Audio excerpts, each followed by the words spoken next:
안녕하세요. 저는 김준근이라고 합니다.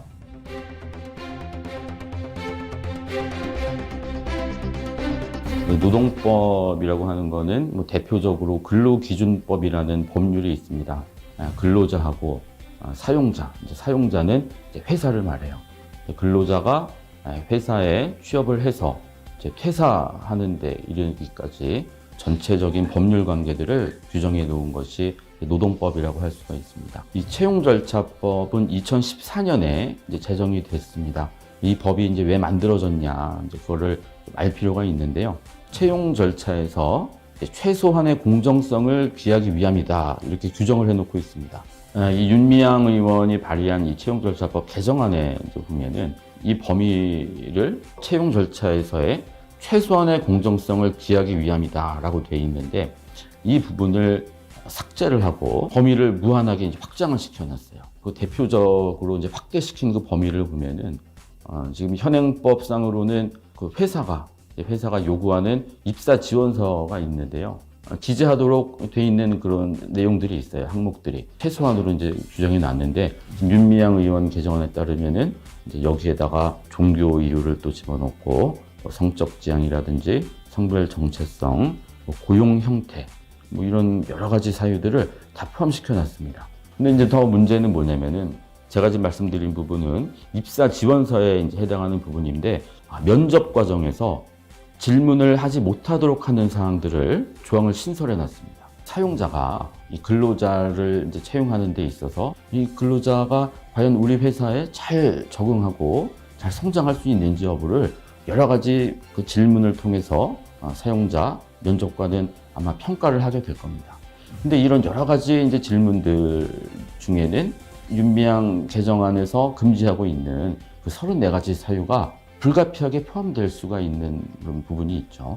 사용자 입장에서는 상당한 채용하는 데 있어서 제약을 받게 될 것이고, 그리고 이것이 또 근로자 입장에서 봤을 때도 정의로운 채용 기회를 보장하는 그런 규제인가라는 점을 봤을 때 의문이 드는 것은 사실이죠.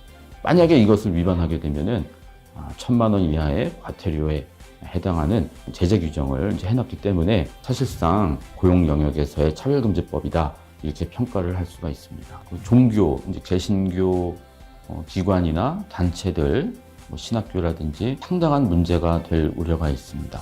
동성애를 옹호하는 자, 동성애를 지지하는 이런 사람들에 대해서 그 교직원으로 채용할 수 없다라고 규정을 하고 해놓은 부분도 있고, 만약에 그런 사람이 있다면은 징계까지 가능한 것으로 교단법에 규정해 놓은 교단들이 많이 있습니다.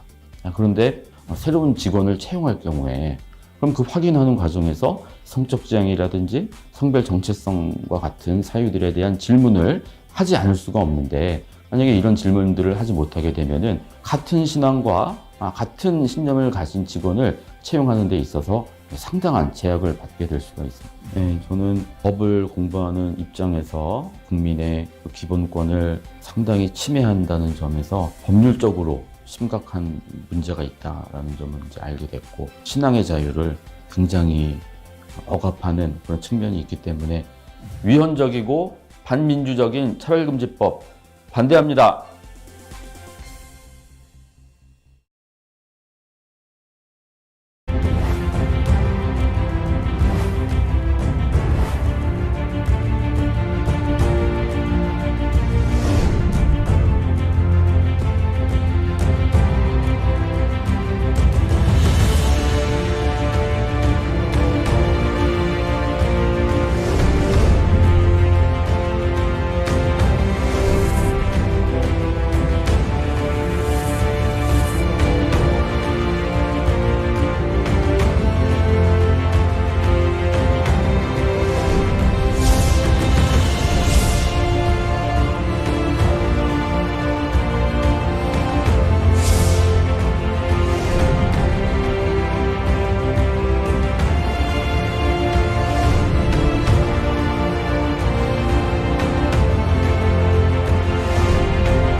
차별금지법 바로알기 아카데미 시청자 여러분 안녕하십니까?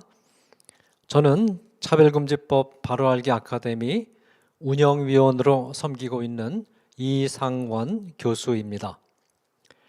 2021년 12월 24일 금요일 오후 2시 차별금지법 바로알기 아카데미 제53회 강의 일정을 시작하겠습니다.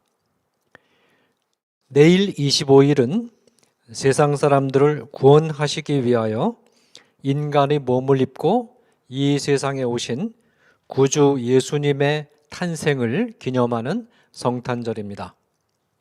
성탄절을 맞이해서 구주 예수님의 은혜와 인도하심이 차별금지법 바로알기 아카데미 강의를 시청하시는 시청자님들과 함께하기를 기도드립니다.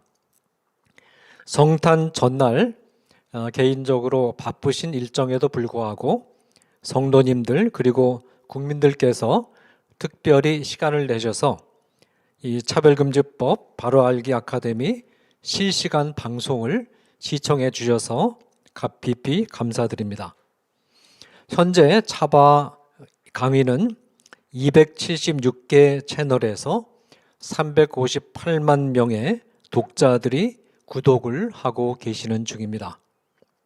더 많은 채널들과 구독자들이 차별금지법의 진실을 알리는 이 강의에 참여할 수 있도록 독려해 주시면 고맙겠습니다.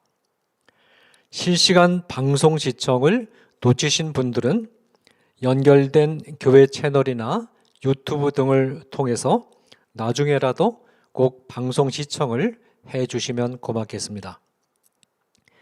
지난주에는 원대연 목사님의 강의를 통해서 경남 지역에서 차별금지법과 인권조례를 성공적으로 막아낸 생생한 활동 현장에 대해서 들을 수 있었고, 차별금지법 제정 시도를 막아내는 일은 교회가 주도하여 수행해야 될 사명이라는 사실을 배울 수 있었습니다. 원대연 목사님은 우리에게 두 가지 중요한 가르침을 주셨습니다. 첫째로 원대연 목사님은 차별금지법과 인권조례의 제정에 항의하는 의미에서 삭발을 하시면서 이 삭발을 하는 또 다른 중요한 의미 가운데 하나는 동성애에 빠져있는 한국 사회 그리고 한국 사회를 보다 거룩한 사회로 변화시키는 일에 앞장서야 할 한국 교회가 하나님 앞에서 거룩한 삶을 살아오지 못한 데 대해서 회개하는 마음의 표현임을 강조하셨습니다. 기독교인들은 다중적인 연대성 안에 있습니다. 우선 첫째로 기독교인들은 신자들의 공동체의 인체인 교회의 일원으로서 성도들과 깊은 연대 관계 안에 있는 자들입니다. 교회는 이 고린도전서 12장에서 몸에 비유되고 있습니다. 교회는 몸이고 성도들은 몸의 지체들입니다. 한 몸 안에서 지체들은 아주 긴밀한 유기적 연관 안에 있기 때문에 하나의 지체의 기쁨은 다른 모든 지체의 기쁨이 되고 하나의 지체의 아픔은 다른 모든 지체의 아픔이 됩니다. 또 몸으로서 교회의 지체들 가운데 어느 한 지체가 하나님 앞에 죄를 범했다면 다른 모든 지체가 함께 죄를 고백하고 함께 회개해야 됩니다. 또 다른 한편으로 기독교인은 국가 공동체에 속한 국민으로서 다른 국민들과 긴밀한 유기적 연관 안에 있습니다. 이 유기적 연관 관계 안에서 어느 국민의 기쁨, 아픔, 죄는 국민의 일원인 기독교인의 기쁨, 아픔, 그리고 죄로 인식되어야 합니다. 따라서 일부 한국 국민들이 동성애라는 죄에 빠져 있고 이 동성애를 정당화하는 교육을 시행하고 법을 제정하고자 하는 죄를 범할 때 우리 기독교인들은 이사야가 이사야 선지자가 유다 백성들의 죄를 자기 죄로 고백하고 회개했던 것처럼 우리 자신들의 죄로 고백하고 하나님 앞에 회개할 수 있어야 되겠습니다. 셋째로, 기독교인들은 아담과 하와를 공동 조상으로 모신 아담과 하와의 혈통에서 태어난 후손으로서 인류라는 거대한 하나의 가족 공동체의 지체로서 인류적 연대성 안에 있습니다. 따라서 기독교인들은 인류의 문제를 자신의 문제로 인식하고 책임을 느끼는 태도를 가져야 됩니다. 현재 동성애 문제는 한국 사회만의 문제가 아니라 서구 사회 전체를 침몰시키고 있는 인류 전체의 문제입니다. 하나님은 동성애를 근절하지 못한 인류 사회에 대해서 인류 사회 차원에서 책임을 물으실 것이며 그것은 인류 문명에 대한 심판이 될 것입니다. 따라서 기독교인들은 인류 공동체의 일원으로서 동성애 문제에 대해서 나의 문제로 인식하고 전 세계가 범하고 있는 동성애의 죄에 대해서 회개할 수 있어야 되겠습니다. 우리가 한국 사회를 동성애의 사슬로부터 해방시키고자 하는 노력은 곧 인류 사회를 동성애로부터 해방시키고자 하는 노력의 다름 아니다라는 사실을 우리가 잊어서는 안 되겠습니다. 둘째로, 원대현 목사님은 차별금지법 제정 차단을 위한 사회적 노력이 바로 교회에게 주어진 소명임을 바르게 인식하셨습니다. 이 원대현 목사님은 정통 개혁신학을 추구하는 고신교단 소속 목사님으로서 철저하게 정통적이고 개혁주의적이고 보수적인 신학의 터전에서 목회를 해오신 분이십니다. 그동안 우리 사회에는 정통신학에 근거한 목양에 힘써오신 분들이 사회 문제에 무관심하다라는 그런 인식이 오랫동안 강하게 퍼져 있었습니다. 그러나 이 원대현 목사님은 정통적이고 복음적인 터전 위에서 목양에 힘써오시면서도 동시에 사회적인 차원에서 하나님의 창조 질서와 규범적 질서에 반하는 정책이 나타날 때 이 정책을 시정하는 사회적 실천운동에 적극적으로 나서고 계십니다. 원대현 목사님은 정통신앙 곧 오르토독스의 정통적인 사회적 실천, 오르토프락시스가 수반되어서 건강한 통전적 균형을 이루는 목회자와 교회상을 만들어가고 계시며 이 같은 모델은 한국 교회사에 있어서 매우 중요한 하나의 이정표가 될 것으로 확신합니다. 자, 오늘은 소장파 법률 전문가를 모시고 우리 지금 현재 한국 사회에서 또 교계에서 시급한 차별금지법 관련 문제에 대해서 강의를 듣게 되었습니다. 오늘 우리가 모시고 강의를 듣게 될 강사님은 김준근 박사님이십니다. 김준근 박사님은 노동법 분야에서 법학 박사 학위를 취득하셨으며 현재 법무법인 INS 연구위원으로 일하고 계시며 한국산업기술대학교 겸임교수로 강의를 진행하고 계십니다. 김준근 박사님은 복음법률가회 운영위원 겸 간사로서 중요한 역할을 담당하고 계시며 차별금지법 바로알기 아카데미 운영위원, 복음경제인회와 복음언론인회의 운영위원으로도 섬기고 계십니다. 현재 차별금지법 제정이 많은 논란의 대상으로 떠오르자 차별금지법이 아닌 것처럼 위장하여 우회적으로 차별금지법과 동일한 효과를 얻고 차별금지법 제정을 위한 하위법적인 터전을 깔아두는 법안 발의가 계속되고 있습니다. 그 가운데 하나가 채용절차법 개정안입니다. 김준근 박사님께서 바로 이 채용절차법 개정안이 어떻게 동성애에 관련된 금지 조항들을 숨기고 있는가 하는 것을 법률 전문가 입장에서 예리하게 분석하는 강의를 해 주시겠습니다. 김중근 박사님을 모실 때 뜨거운 박수로 환영해 주시면 고맙겠습니다.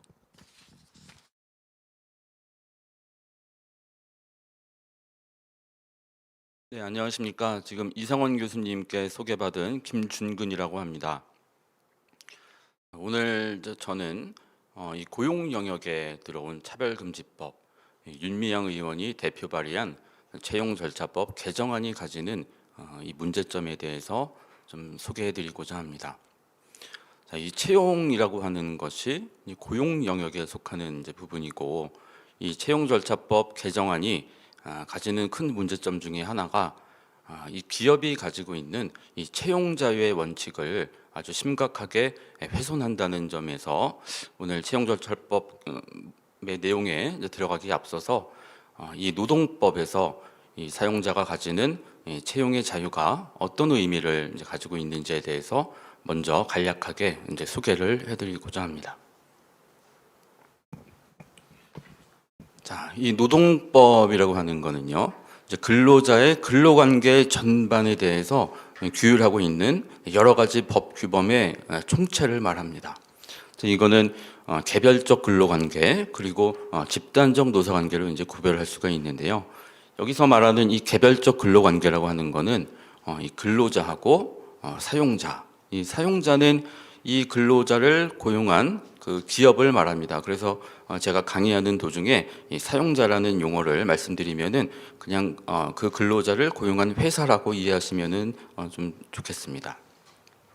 그래서 이 근로자하고 사용자하고 사이에 1대1의 법률 관계를 이제 말하는 것이고, 이 집단적 노사 관계라고 하는 것은 이 근로자가 자신들의 근로 조건 향상을 위해서 자주적으로 단체를 설립할 수가 있습니다. 이제 그거를 노동조합이라고 하는데, 이 노동조합하고 사용자하고 사이에 이제 법률 관계를 집단적 노사 관계라고 합니다. 그래서 이 개별적 근로 관계를 이제 말하는 이제 대표적인 법률이 이제 근로기준법이라는 게 있고요. 집단적 노사 관계를 나타내는 법률은 노동조합 및 노동관계 조정법이라는 법률이 이제 대표하고 있습니다. 자, 근데 이 노동법이 이 보호하고 있는 대상은 이 근로자의 근로관계에 대한 내용이에요. 그러니까 이것을 이제 반대로 얘기를 하면은 근로자가 아닌 사람은 노동법의 보호 대상에서 원칙적으로 이제 빠질 수가 있습니다. 근데 이 근로자라고 하는 거는 어떻게 성립이 되냐면은 이 이제 구직자, 이제 직업을 가지려고 하는 이 구직자의 지위에 있는 상태, 그리고 이제 사람을 채용하고자 하는 이 회사, 구인자, 이 구인자가 이 채용 시장에서 서로 만납니다. 서로 만나서 서로 의사가 합치가 돼요. 이제 근로조건에 대한 여러 가지 부분에 대해서 의사결정의 합치를 봐가지고 근로계약을 체결하게 됩니다. 그래서 이 근로계약을 체결하게 되면은 바로 이 근로관계가 이제 성립이 되는 거죠. 그래서 이 근로관계가 성립이 되면은 이 직업을 구하고자 하는 이 구직자는 신분이 근로자의 지위로 이제 바뀌게 됩니다. 그래서 근로자의 지위가 생겼으니까 이제부터 노동법에서 다루고 있는 여러 가지 보호를 받게 되는 거죠. 그래서 여기 보시면은 근로관계 전반에 대해서 중첩적인 보호를 받는다라고 돼 있고, 임금에 대한 부분, 근로시간, 예를 들어서 우리 근로기준법에 보면은 일주일에 40시간을 초과할 수 없도록 그 근로시간의 제한을 설정해 두고 있습니다. 그리고 휴식은 우리 근로기준법에 보면은 하루에 4시간 근무할 때마다 30분 이상의 휴식 시간을 주도록 하고 있고, 그다음에 일주일 동안의 근로일을 다 개근하게 되면은 주휴일도 이제 주도록 하고 있습니다. 그리고 그 근로자가 근무한 기간에 따라서 비례적으로 이제 연차 휴가가 발생하게 되고, 또 특별히 이 여성 근로자 같은 경우에는 특별한 보호를 이제 받게 됩니다. 그 여성 근로자 같은 경우에는 임신을 하게 되면은 그 임신과 관련된 이제 병원 검진을 받을 수 있는 이제 기회가 보장되어 있고, 출산을 하게 되면은 출산을 전후해서 휴가를 받을 수가 있습니다. 그리고 이제 자녀를 양육하는 데 있어서 그 여성 근로자를 포함해서 그 배우자까지 육아휴직을 쓸 수 있도록 이렇게 법에서 배려를 해주고 있습니다. 그리고 무엇보다 이 노동법에서 강력하게 근로자를 보호하고 있는 내용은 뭐냐면은 바로 이 해고를 포함한 근로자한테 불이익 조치를 하지 못하게 제한을 두고 있다는 점입니다. 우리 법에 보면은 정당한 이유 없이 근로자에 대해서 감봉이나 정직이나 해고와 같은 이런 불이익 처분을 할 수가 없습니다.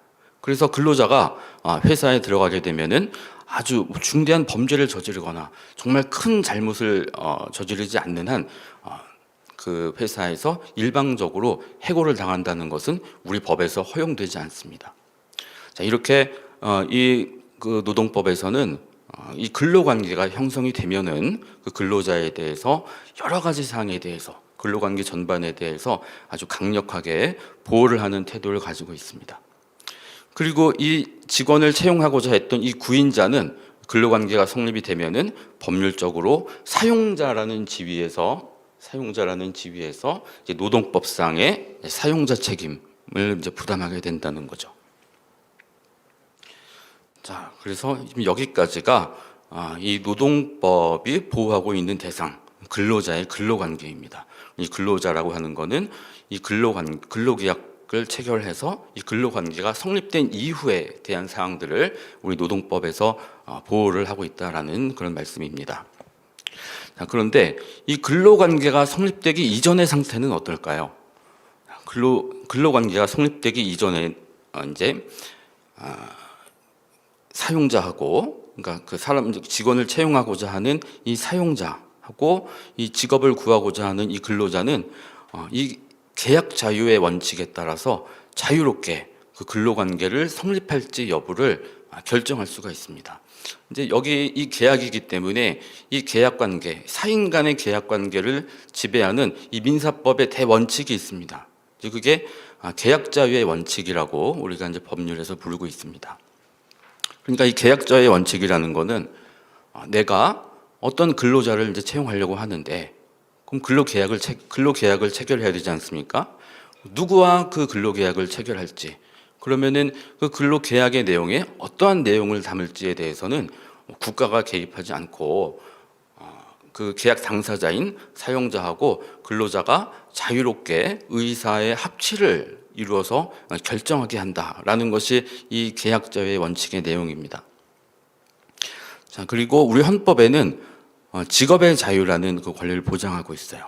그러니까 직업의 자유라고 하는 것은 국민 누구나 자유롭게 직업을 선택할 자유가 있고, 또 구체적으로는 내가 어떤 직장을 선택할 자유가 있고, 그다음에 이런 그 선택을 하는 데 있어서 내가 계약을 할지 계약을 하지 않을지에 대해서 이런 계약의 자유가 이제 인정되고 또 보장된다는 겁니다. 그래서 우리나라의 이 노동시장에서 이런 직업의 자유라는 이 헌법 이념에 따라서 계약의 자유 원칙 하에서 이런 원리가 이제 인정되고 보장되고 있다라는 것이죠.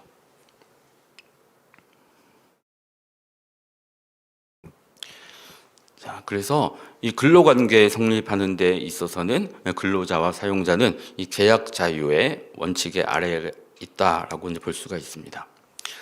그래서 이 계약 자유의 원칙에 따르면은 어떤 근로자를 채용할 것인가, 이거는 사용자의 경영이 직결되는 상황입니다.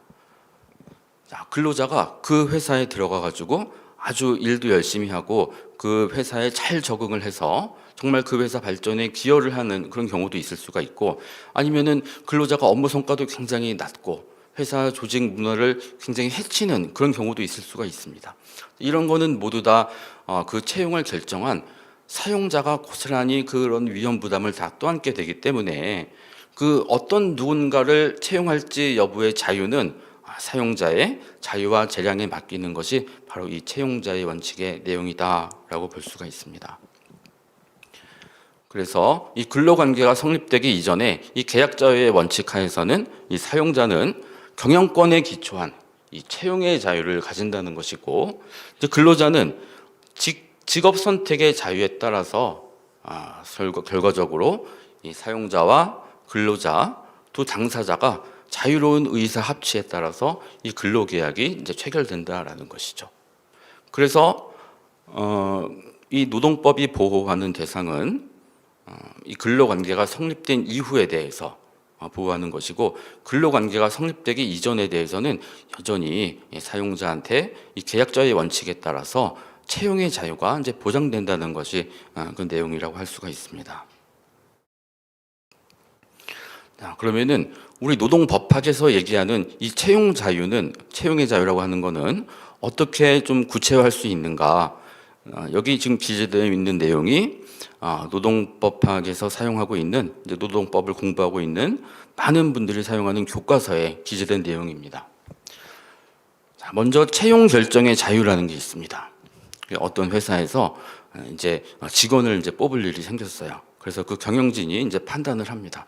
현재 시점에서 추가적으로 채용을 할 것인가, 아니면 현 상태대로 좀 바쁘더라도 유지할 것인가, 이것을 결정할 자유. 채용을 결정할 것인가, 아니면은 좀 더 채용을 하지 않을 것인가, 이것을 결정할 자유가 이제 있다는 것이고, 만약에 채용을 하게 되면은 몇 명이나 채용할 것인가라고 하는 이 채용 결정의 자유로부터 이제 시작하게 된다는 겁니다. 그 다음에 이제 두 번째로는 모집 방법 결정의 자유가 있습니다.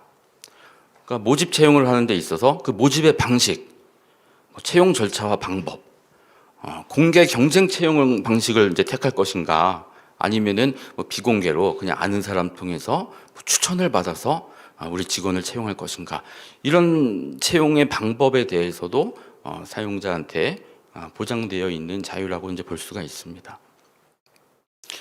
그다음에 세 번째는 조사의 자유라는 것이 있습니다. 그러니까 근로자를 채용하고자 하는 그 기업 입장에서는 정말 우리 회사에 잘 적응하고 잘 성장하고 또 우리 회사의 성장과 발전에 함께 기여할 수 있는 아주 우수한 인재를 뽑으려고 하는 게 당연한 원리이겠죠. 그래서 이 기업 입장에서 어떠한 사람이 우리 회사에 적합한 인재인지 판단하기 위한 여러 가지 정보들, 여러 가지 질문들을 할 수 있는 이 조사의 자유가 인정된다라는 것입니다. 그다음에 네 번째로는 이제 선발의 자유입니다. 자, 어떠한 기준으로 근로자를 선발할 것인가? 이거는 이제 기업마다 아주 다양할 수가 있습니다. 이제 기업마다 추구하는 인재상이 다르기 때문에 어떤 회사에서는 정말 그 직원이 가지고 있는 개인적인 능력만 가지고 기능적인 부분만 좀 중시할 수가 있는 그런 경우가 있을 수가 있고, 또 이제 어떤 좀 근로자의 어떤 뛰어난 재능이나 기능보다는 정말 우리의 좀 보수적인 문화에 잘 적응해가지고 좀 성품이나 성실함, 이런 측면들을 중시하는 그런 회사도 있을 겁니다. 그래서 어떠한 기준에 더 중점을 두어서 근로자를 선발할 것인가는 이거는 사용자의 자유에 이제 달려 있다라는 그런 부분입니다. 그리고 마지막으로 이 계약 체결의 자유라고 하는 거는 이제 최종적으로 어떤 근로자를 최종적으로 채용할 것인가, 이것을 결정할 수 있는 자유를 말하는 것이고, 어떤 특정인과 근로계약을 체결하도록 강제되지 않는다는 그런 자유를 얘기를 하고 있는 것입니다. 그래서 이렇게 노동법에서 말하고 있는 채용의 자유는 채용 결정의 자유부터 시작해가지고 모집 방법과 조사, 자유롭게 그 구직자의 정보에 대해서 알아볼 수 있는 자유, 그다음에 어떠한 기준에 중점을 둬서 선발할 것인가를 결정할 수 있는 자유, 이런 것들을 좀 보장하고 있다는 그런 부분입니다. 자, 그러면 이제 노동법에서는 이 차별과 같은 그런 규정은 없는가라는 점을 이제 봤을 때, 우리 근로기준법에서는 이 균등대우 원칙 규정이 있습니다. 균등대우 원칙 규정의 내용을 보면은 근로관계가 역시 아까 말씀드린 것처럼 근로관계가 성립된 이후를 전제로 해요. 왜냐하면은 그 근로관계에 대한 차별을 하지 못하도록 하는 것이기 때문입니다. 그러면 어떠한 사유를 가지고 차별해서는 안 되는가? 성별, 국적, 신앙 또는 사회적 신분, 이 네 가지로 아주 제한적으로 한정해 놨습니다. 그래서 이런 사유를 가지고는 근로관계에 관한 임금 등 근로조건에 있어서 차별적 처우를 하는 것이 이제 금지된다라는 것이죠. 그러니까 이 근로관계라고 하는 거는 근로계약 관계가 성립된 이후에 발생하는 사항들을 얘기를 하는 겁니다. 그러니까 모집 채용 단계에서의 차별은 이 근로기준법에서 규정하고 있지는 않습니다. 그래서 이 사용자와 근로관계에 있는 근로자한테 차별적 대우를 할 수 없다는 취지인 거죠. 이 근로기준법의 균등대우 원칙이라고 하는 거는. 그래서 이 아직 근로관계가 성립되어 있지 않는 모집 채용 단계에 있는 구인자, 구직자하고 사이의 관계에서는 이런 차별금지 원칙이 적용되지가 않는다는 겁니다. 그래서 이렇게 근로계약 형성 이유에 대해서는 근로자를 보호하는 여러 가지 규정들이 많이 있기 때문에 사용자의 계약의 자유가 광범위하게 제약되어 있는 것이고, 이 채용이라고 하는 이 근로계약 성립 이전의 단계에 대해서는 사용자한테 이 채용의 자유가 계약 자유의 근간을 이루는 아주 보장되고 인정되고 있다는 것이 우리 노동법학의 해석이다라고 볼 수가 있습니다. 자, 그래서 여기까지 한번 정리를 해보면은 노동법은 근로자의 근로관계를 아주 보호하고 있는 그런 법입니다. 그러나 이 근로관계가 형성되기 이전에 모집 채용 단계에 있어서는 사용자한테 자유롭게 어떤 근로자를 어떤 기준으로 선발할 것인가에 대해서 이 채용 자유의 원칙이 잘 보장되어 있다라는 것이 지금 내용이라고 이제 볼 수가 있습니다.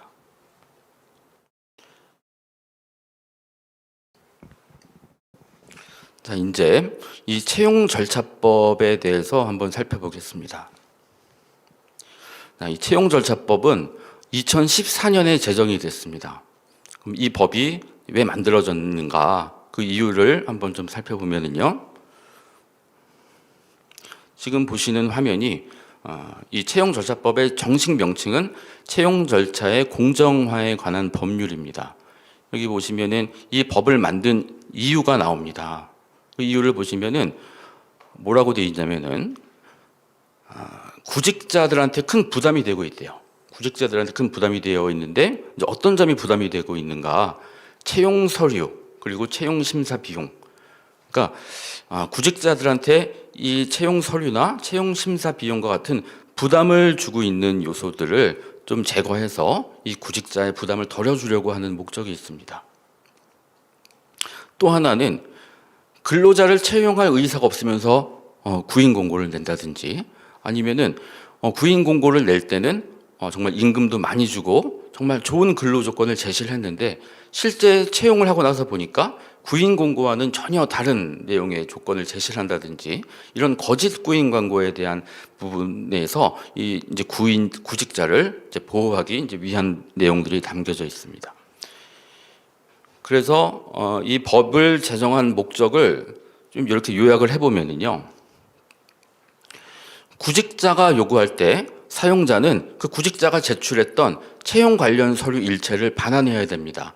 그러니까 이 구직자는 그 회사 말고도 다른 회사에다가 이제 원서를 낼 수가 있는 거예요. 근데 그 원서를 내려면은 뭐 여러 가지 관련 서류들도 다시 발급받아야 되고, 여러 가지 뭐 비용적으로나 시간적으로나 부담이 될 수가 있겠죠. 그래서 그런 부담을 덜어주기 위한 목적이라는 것을 알 수가 있습니다. 그다음에 지금 말씀드린 것처럼 거짓 구인 공고를 금지시켰습니다. 그리고 이제 입사 지원서 접수 사실을 이제 통보를 해주라는 거예요. 그러니까 예전에는 전자우편이 발달하지 않았던 시절에는 직접 이 입사 지원서를 그 회사를 방문해서 접수를 해야 되겠지만, 지금은 이제 전자메일을 통해서 아주 간편하게 입사 지원서를 접수시킬 수가 있습니다. 그러면은 그 입사 지원서를 접수가 잘 됐다는 사실을 그 구직자한테 통보를 해주라는 얘기죠.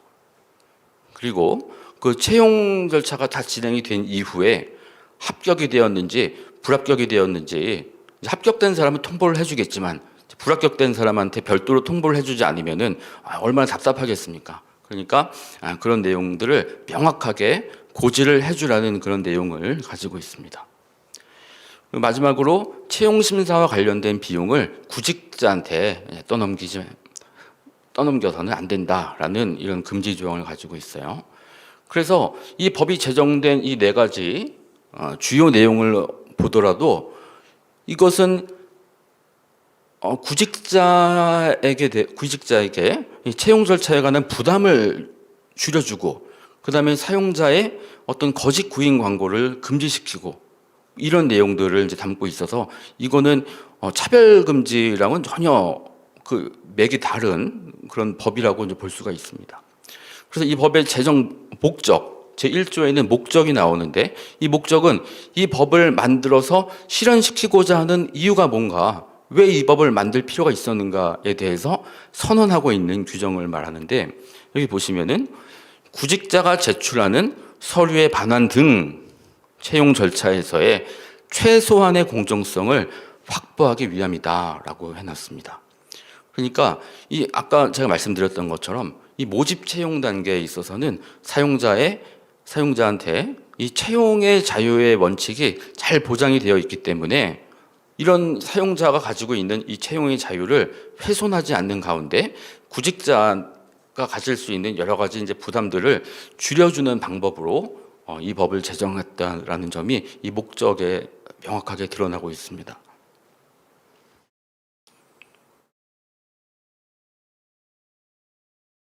자, 이 법이 이제 2014년에 제정된 이후에 한 번 개정이 됐습니다. 그래서 현재 지금 존재하는 이 채용 절차법은 이 2019년에 개정된 법이라고 볼 수가 있죠. 자, 2019년에 이 법이 왜 개정이 되었는가라는 점을 볼 때 그 당시에 여러 가지 채용 비리 사건이 사회적으로 문제가 됐습니다. 채용을 빙자해서 부당한 금품을 수수한다든 이런 채용 특혜, 채용 비리와 관련한 사건이 있었고요. 그다음에 고용 세습이 관행화되는 문제가 있었습니다. 고용 세습이라는 건 뭐냐면은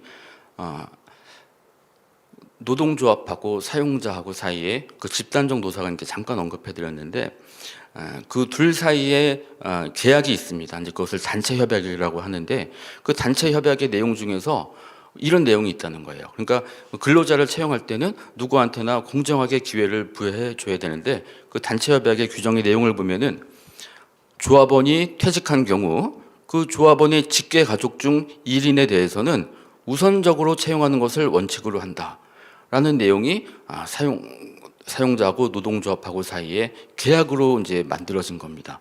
그러니까 그 공개 경쟁 채용의 방식이 아니라 이 조합원의 자녀라는 이유로 이제 우선적으로 채용이 이제 보장이 되는 거니까 이것이 이제 고용 세습이라는 용어로 이제 그 당시에 이제 사회적으로 많은 이제 논란이 됐던 적이 있었습니다.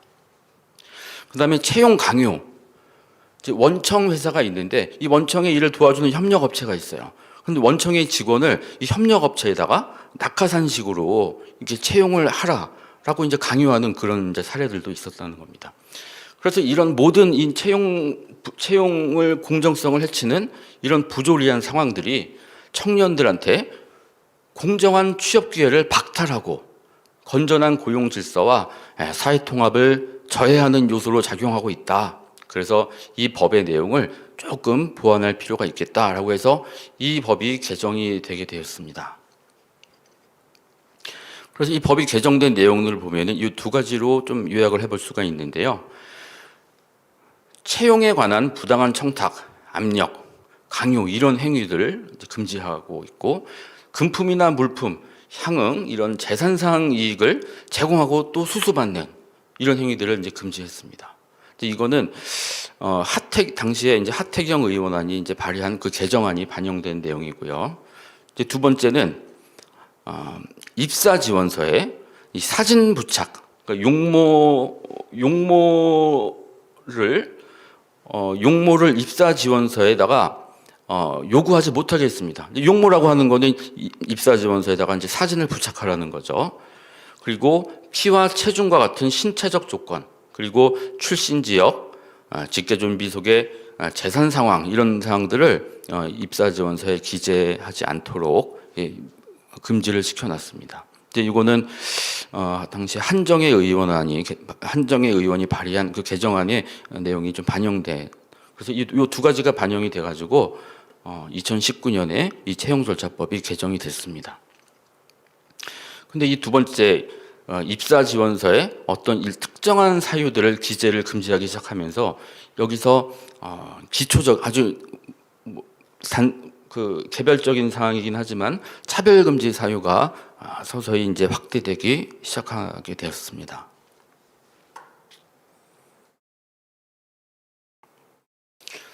자, 그리고 올해 9월 30일 윤미향 의원이 대표 발의한 채용절차법 개정안이 나왔습니다. 여기 함께 발의한 명단을 보시면은요, 윤미향 의원이 대표 발의를 했고, 권인숙 의원, 양이원영 의원, 이수진 의원 등 총 10명의 의원이 함께 공동 발의를 했습니다. 여기서 이제 밑줄 친 부분은 지금 차별금지법안, 평등법안에 함께 공동 발의자로 참여한 그런 의원에 해당이 됩니다. 자, 그러면은 올해 2021년에 이 발의한 채용절차법 개정안, 이것을 발의한 이유가 무엇인가? 그 내용을 한번 볼 필요가 있습니다. 그 발의 이유에서 이렇게 밝히고 있어요. 2017년 국가인권위원회 조사 결과 구직자의 다수가 면접관의 차별적 질문으로 채용 과정에서 차별을 받았다. 근데 그 차별적 발언이 어떤 건가 한번 보니까 현행법에 금지하도록 열거된 것. 여기서 약간 좀 의문인 게 이제 현재는 입사 지원서 상에 기재하지 않도록 요구하는 사항만 존재되어 있는데 여기서는 현행법에 금지하도록 열거된 것 외에라고 표시해가지고 마치 현행법에도 면접 과정에서 질문하는 것이 금지되는 것처럼 이렇게 묘하게 해놨습니다. 그래서 이 차별적 발언이 어떤 거냐면은 성적 지향, 그다음에 정치적 견해가 있었다 그래요. 그리고 특히 여성의 경우는 성희롱, 혼인 계획, 자녀 유무, 자녀 계획 등이 있었다. 그래서 이렇게 국가인권위원회 보고서에서 이렇게 조사된 성적 지향, 정치적 견해에 관한 차별적 질문을 받아서 차별을 받았다라는 점이 이 법의 개정의 이유라는 점을 이 개정 이유에서 밝히고 있습니다.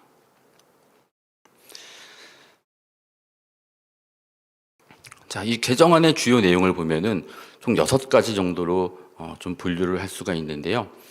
이 구체적인 내용에 대해서는 이제 다음 화면부터 나오니까 그 다음 화면에서 구체적인 조문 내용과 함께 보시는 게 좀 좋을 것 같습니다. 자, 먼저 이 법의 목적에서 구직자가 제출하는 채용 서류의 반환 등으로 공정성의 확보 범위를 한정적으로 규정한 부분을 삭제해 놨습니다. 여기 좌측에 보시는 이 부분이 이제 현행 규정이에요. 그리고 오른쪽에 있는 것이 윤미향 의원이 발의한 개정안의 내용입니다. 여기 밑줄 친 부분을 바꿨다는 거예요. 밑줄 친 부분 보시면은 채용 과정에서 구직자가 제출하는 채용 서류의 반환 등 채용 절차에서의 최소한의 이 부분을 다 삭제를 시키고 이것을 어떻게 바꿨냐면은 채용 과정에서 발생할 수 있는 차별적인 요소를 제거하고 채용 절차에서의 이런 식으로 바꿨습니다. 그러니까 종전에 지금 이 현행법, 이 채용절차법이 만들어진 것이 최소한, 그러니까 이 모집 채용 단계에서 사용자한테 채용의 자유를 폭넓게 보장해주고 있는 것에서 이 법 개정안은 갑자기 여기서 차별적인 그 최소한의 공정성이라는 용어를 삭제하고 차별적인 요소를 제거하기 위함이다 라고 해서 이 목적을 완전히 바꿔버려서 이 채용절차법의 본래 그 취지와 목적이 살짝 틀어집니다. 그래서 이 목적이 바뀜으로써 이 법이 차별적인 요소를 제거한다고 했으니까 어떠한 내용들을 차별해서는 안 되든지 그 차별금지 사유들이 쭉쭉 나온다는 것을 우리가 좀 예측을 할 수가 있습니다. 자, 두 번째는 이 법의 적용 범위를 모든 사업장으로 확대를 했습니다. 지금 현재는 상시 근로자 30명 이상의 근로자를 사용하는 사업장에 대해서만 적용을 했지만 이 개정안에서는 모든 사업장, 그러니까 근로자를 한 명 이상 채용하고 있는 그런 모든 사업장에 전면적으로 적용을 하겠다라는 겁니다. 그다음에 세 번째 보시면은 이 조항은 신설을 해놨어요. 그러니까 종전의 법률에 지금 현재 현행법에서는 존재하지 않는 그런 규정입니다.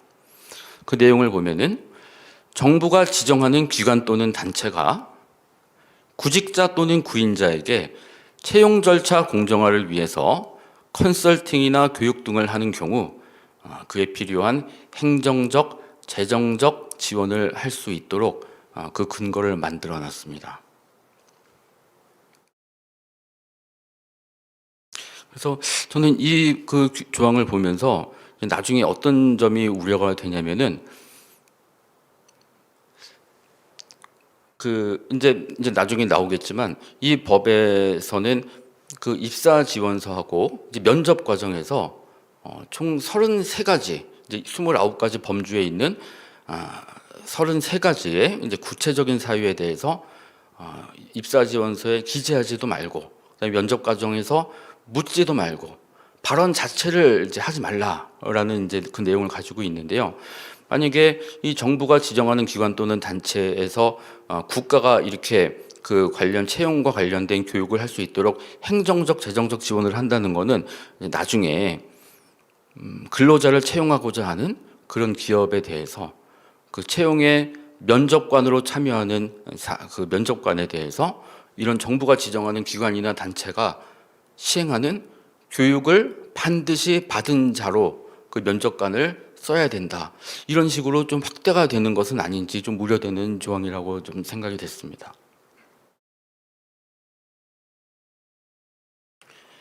그 다음에 네 번째입니다. 이거는 입사 지원서와 관련된 사항입니다. 차별적 정보 수집 금지 범위를 채용과정 전반으로 확대를 했어요. 지금 현행법에서는 입사 지원서에 기재가 금지되고 있는 사항은 용모, 키, 체중 이런 신체적 조건하고 잠깐 다음 페이지를 보시면은 구직자 본인의 출신 지역, 혼인 여부, 재산 이런 사항들에 대해서만 그 기재를 하지 못하도록 하고 있습니다. 근데 이 개정안에서는 성별, 용모, 키, 체중 장애 이런 내용들을 추가했고요. 그다음에 연령, 혼인 여부, 혼인 계획, 가족 및 가구의 형태와 상황, 임신 및 출산, 학력 및 출신 학교, 출신 지역, 출신 국가, 출신 민족, 인종, 국적, 피부색, 언어, 성적 정체성, 그리고 성적 지향, 종교, 정치적 견해, 사상, 노동조합에 대한 견해, 재산, 형의 효력이 실효된 전과, 고용 형태, 병력 또는 건강 상태, 이 사회적 신분 이게 총 33가지 구체적인 개별 사유에 대해서 입사 지원서에서 요구하지 못하도록 이렇게 규정을 만들어 놨습니다. 그다음에 이 다섯 번째는 아까는 이제 입사 지원서에 해당되는 부분이고 이 다섯 번째는 면접 시험입니다. 면접 시험 중에 아까 제가 말씀드렸던 그 33개 사항에 대해서 질문을 할 수가 없습니다. 그리고 발언 자체를 할 수가 없습니다. 그러니까 면접 과정 중에서 이 사항들에 대해서 발언 자체를 할 수가 없고 이제 묻지도 말라는 거예요. 그 이제 취업 준비생 그 구직자한테. 그래서 만약에 이것을 위반하게 되면은 과태료 조항을 이제 신설을 해가지고 그 질문을 한 자에 대해서는 1,000만 원 이하의 과태료를 부과한다는 이런 법적 제재 조항을 이제 만들어 놨습니다. 여기 보시는 29개 범주, 33개 차별금지 사유들을 잘 유심히 봐주시면 좋겠습니다. 자, 이러한 채용절차법 개정안이 가지고 있는 문제는 이제 가장 먼저 말씀드리고 싶은 거는 채용절차법 본래 취지에 반하는 그 과도한 규제성을 띠고 있다라는 점입니다.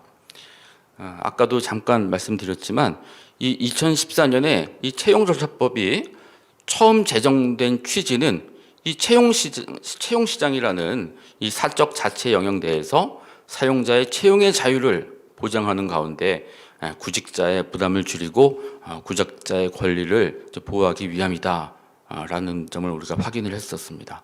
여기 밑에 보시면은 채용절차법 공정화에 관한 법률 제 목적에서 이 노란색으로 표시된 부분, 이 부분이죠. 그리고 이제 법이 한 차례 개정이 됐는데 이 법은 이 개정의 타당성이 있다라고 생각이 됩니다. 왜냐하면은 취업 청탁이나 금품 수수와 같은 채용 비리는 정말 그 공정한 채용 경쟁 질서를 저해시키는 요소이고 이것을 근절시켜야만 공정한 채용 이 시장 통해서 이 청년 수많은 취업 준비생들에게 공정한 취업 기회를 마련할 수 있는 부분이라고 평가될 수가 있기 때문입니다.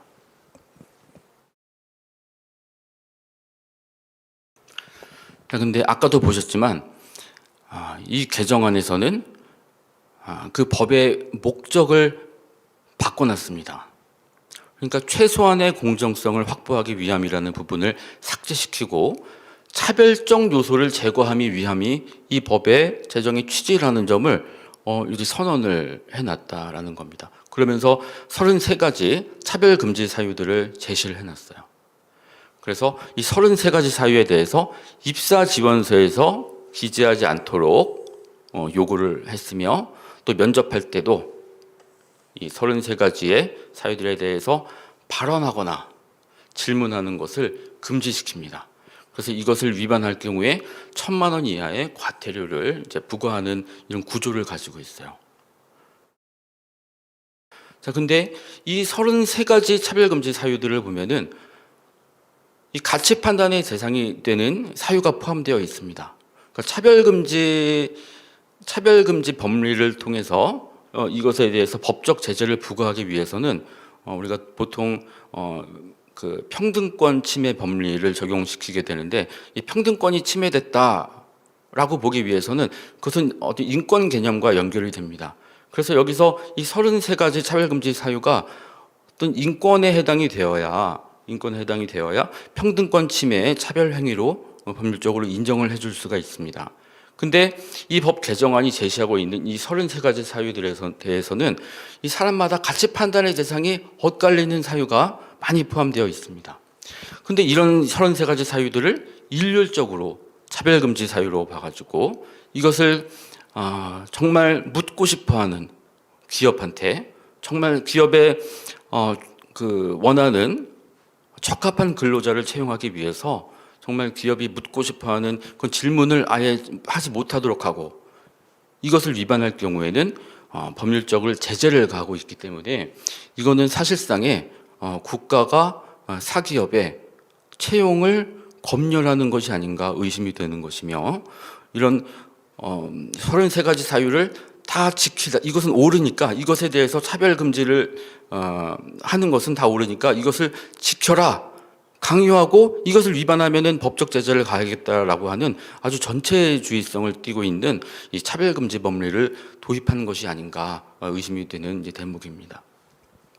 그래서 이 채용절차법이 본래 만들어진 취지를 왜곡시켜가지고 정말 지나칠 정도로 과도하게 기업의 채용의 자유를 규제하는 아주 새로운 규제법으로 탈바꿈한 고용 영역에서의 차별금지법이다라고 보지 않을 수가 없는 것입니다. 자, 그 다음은 이 법 개정 이후에서 밝히고 있는 이 근거가 굉장히 명확하지가 않습니다. 이 법의 제안 이후에 보면은 2017년 국가인권위원회 채용과정 차별실태 모니터링 결과 보고서가 있대요.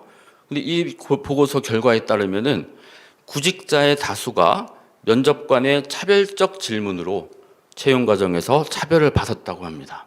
근데 아까도 보셨지만 이 차별적 발언을 보면은 성적 지향과 정치적 연애가 있었다 그래요. 자, 여기서 성적 지향이라는 말을 여기다 굳이 제일 앞에다가 둡니다. 자, 그러면은 2017년 그 국가인권위원회 보고서가 무엇인지 한번 좀 살펴볼 필요가 있습니다.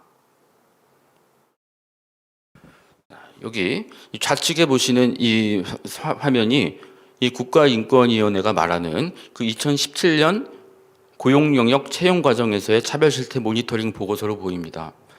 국가인권위원회에서 2016년에 발주해서 2016년 8월 달에 이제 발간이 됐는데 국가인권위원회 홈페이지에 공식적으로 올라온 거는 한 11월경으로 확인이 됩니다. 자, 이 모니터링 결과 보고서를 전체적으로 살펴봤는데 이 보고서는 면접에 대한 실증 조사를 한 것이 아니에요. 전국에 있는 공공기관, 민간기업 3,500여 개의 기업에 입사 지원서를 입수해가지고 오로지 입사 지원서만을 대상으로 조사하는 겁니다.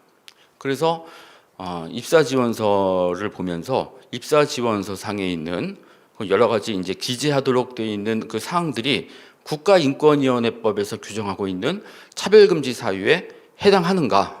이제 해당하면은 그것을 이제 통계적으로 이제 비율화 시킨 거죠. 그래서 이 보고서는 입사 지원서만을 대상으로 하는 것이기 때문에 여기 보고서 어디에도 어떤 구직자가 면접관으로부터 성적 지향이나 정치적 견해 등에 대한 차별적 발언을 했다라는 사례가 발견되지가 않습니다. 여기 우측에 보시는 사진은 이 보고서의 연구 요약 부분, 이 서론인데 이 서론에서도 이렇게 밝히고 있어요. 이 보고서는 입사 지원서, 차별을 야기할 수 있는 항목에 대한 실태를 파악해서 채용 과정, 즉 입사 지원상의 차별을 방지하는 방안을 마련하고자 함. 그러니까 이 보고서를 작성한 이 배경과 목적이 여기에 나와 있습니다. 여기에 분명히 입사 지원서만을 대상으로 하는 것이라고 나와 있어요.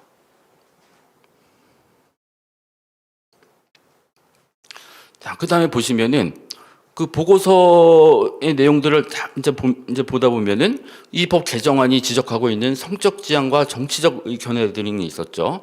근데 이 보고서에서는 전혀 다른 얘기를 합니다. 그러니까 면접에 대한 얘기는 당연히 없는 거고요. 입사 지원서 상을 보더라도 정보 기입을 요구하지 않는 사례는 출신 국가, 출신 민족, 인종, 피부색, 사상 또는 정치적 의견, 형의 효력이 실효된 정과, 성적 지향 등이었다. 그러니까 이 여러 가지 사항들에 대해서 입사 지원서에서 요구하지도 않았지만 특히 여기에 정치적 의견과 성적 지향이 포함됐다라는 겁니다. 그러니까 현재도 지금 공공기업이나 민간기업에서도 이런 여러 가지 사유들에 대해서 입사 지원서에 기재하지 않도록 그 필요가 없다라는 거죠. 요구하지 않고 있다라는 겁니다. 그 다음에 보시면은 이 법 개정안이 금지하고 있는 사유에 대해서 이제 입사 지원서에 어떤 실태가 나오는지를 이제 조사해 놓은 표입니다. 근데 상당히 많은 그 사유에 대해서도 지금 현재 민간 공공기업에서 요구하지 않는다는 것으로 조사가 됐어요. 먼저 입사 지원서 차별 요소로서 종교 관련 사항입니다. 여기 보시면은 공공기관에서 정보를 요구하지 않는 게 96.8%, 민간 기업에서는 84.8%, 그래서 전체적으로는 전체 거의 대다수라고 할 수 있는 91.5%의 사업장에서 종교 관련 사항을 요구하지 않는다라는 점이고요. 그다음에 이제 사회적 신분과 관련된 부분이 있습니다. 사회적 신분은 공공기관 99.5%, 민간 기업 95.7%, 그래서 전체적으로 97.8%, 거의 압도적 다수의 사업장에서 이것을 요구하지 않는데요. 그 다음에 이제 혼인 관련 사항도 있어요. 정보를 요구하지 않는 공공기관 90.5%, 민간기업 82.9%, 그래서 종합적으로 87.2%. 역시 대다수의 사업장에서 이것과 관련된 사항을 요구하지 않는답니다. 그 다음에 임신과 출산에 관련된 사항. 공공기관 99.7%, 민간기업 99%, 그래서 전체적으로 99.4%. 거의 전체라고 할 수 있는 사업장에서 임신과 출산에 관련된 사항들을 요구하지 않는다는 것이고요. 경력과 관련된 사항도 97.4%, 민간기업 97.1%, 전체적으로 97.3%에 해당하는 사업장에서 이 사항들을 요구하지 않는다라는 겁니다. 그러면은 과연 이 법 개정안이 얘기하고 있는 그 면접 과정에서 차별을 받았다라고 하는 그 질문은 무엇이며, 그리고 이렇게 상당히 많은 사유들에 대해서 지금 현재도 요구하고 있지 않는데 이것을 점점 더 다른 사유까지 확대시켜가지고 이것을 하지 못하도록 금지하고 있는 그 이유에 대해서 참 의아하지 않을 수가 없는 것입니다. 그래서 이 법이 그 성적 지향을 제일 앞에다 두고 이것을 차별금지 사유를 포함시켜가지고 이것을 모집 채용 과정에서 이것을 금지시킨 이유는 뭔가 한번 살펴봤습니다. 그래서 이 차별금지 법리를 도입한 것은 이 평등권 침해에 관한 법리를 적용하기 위한 것으로 보이는데, 이 평등권 침해는 자연스럽게 인권 개념과 연결이 됩니다. 근데 인권이 침해가 돼서 그것이 이제 평등권 침해, 그다음에 법적 제재까지 가해지려면은 그 침해된 인권이 보편적으로 우리 헌법상 인정되는 보편적 인권 개념에 해당이 되어야 됩니다. 근데 아까도 보셨던 것처럼 그 33가지 사유 중에는 보편적인 인권이 아니라 사람마다 가치 판단이 엇갈리는, 그러니까 평가와 판단의 대상이 되어야 하는 그런 여러 가지 사유들도 함께 포함이 되어 있는 것이 이제 문제라는 것이죠. 그리고 아까 그 국가인권위원회 그 보고서에서 보셨던 것처럼 성적 지향이나 성별 정체성은 어디 기업에서도 요구하지도 않는 사항이고, 또 일반적으로 생각해 볼 때도 면접 과정에서 일반 민간 기업에서 당신의 성적 지향은 무엇입니까? 성별 정체성은 무엇입니까? 어떤 동성애와 관련된 단체와 그런 회사가 아니라면은 일반적으로 상식적으로 이런 것을 노골적으로 묻는 그런 경우는 좀 드물 거라고 생각을 합니다. 근데 굳이 이 고용 영역에서 이 모집 채용 단계에서 왜 성적 지향과 성별 정체성을 굳이 이렇게 포함시켜야만 했을까?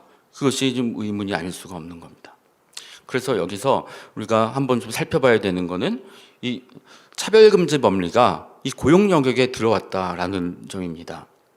그래서 여기서 한번 보실 부분은 이 차별금지 법리의 어떤 문헌적 근거가 되는 용-야카르타 원칙이라는 게 있습니다. 이 용-야카르타 원칙에 대해서는 우리 차바 채널에서 검색창에다가 용-야카르타 원칙을 검색을 하시면은 여기 많은 전문가분들께서 이 용-야카르타 원칙에 대해서 아주 심층적인 토론을 한 방송이 있으니까 그것을 참조하시면은 이 용-야카르타 원칙이 가지고 있는 아주 심각한 문제점에 대해서 잘 이해하실 것 같습니다. 여기서 한 가지만 말씀드리면은요, 용-야카르타 원칙 중에서 제2원칙을 보면은 뭐라고 되어 있냐면은 국가는 성적 지향과 성별 정체성을 이유로 한 차별금지 원칙이 성적 지향과 성별 정체성을 이유로 한 차별금지 원칙이 헌법이나 다른 적합한 법규에 명시되어 있지 않다면은 법을 만들거나 법을 개정해서라도 반드시 포함시켜야 된다라고 이렇게 선언을 하고 있습니다. 그러니까 여러 가지 보편적 인권도 있지만 이 용-야카르타 원칙에서는 반드시 성적 지향과 성별 정체성이라는 용어를 제일 앞에다가 박아놓고 이 두 가지 원칙은 어떠한 경우에도 반드시 포함시켜야 된대요. 헌법이나 기타 적합한 법규에. 그래서 이 국제적으로도 차별금지법, 우리나라에서 제정 시도됐던 여러 가지 차별금지법과 이 평등법안을 보더라도 성적 지향과 성별 정체성이 빠진 차별금지법 제정 시도는 현재까지 없었다고 이제 확인이 되고 있습니다. 그래서 결국 이 법의 핵심 목표는 청년 취업의 공정한 기회를 보장하기 위한 이것을 마련해 주는 것이 아니라 이 고용 영역에 이 부당한 인권이라고 주장하는 33가지 사유들을 포함시켜 이 차별금지법을 도입하는 것이라고 저는 생각이 됩니다.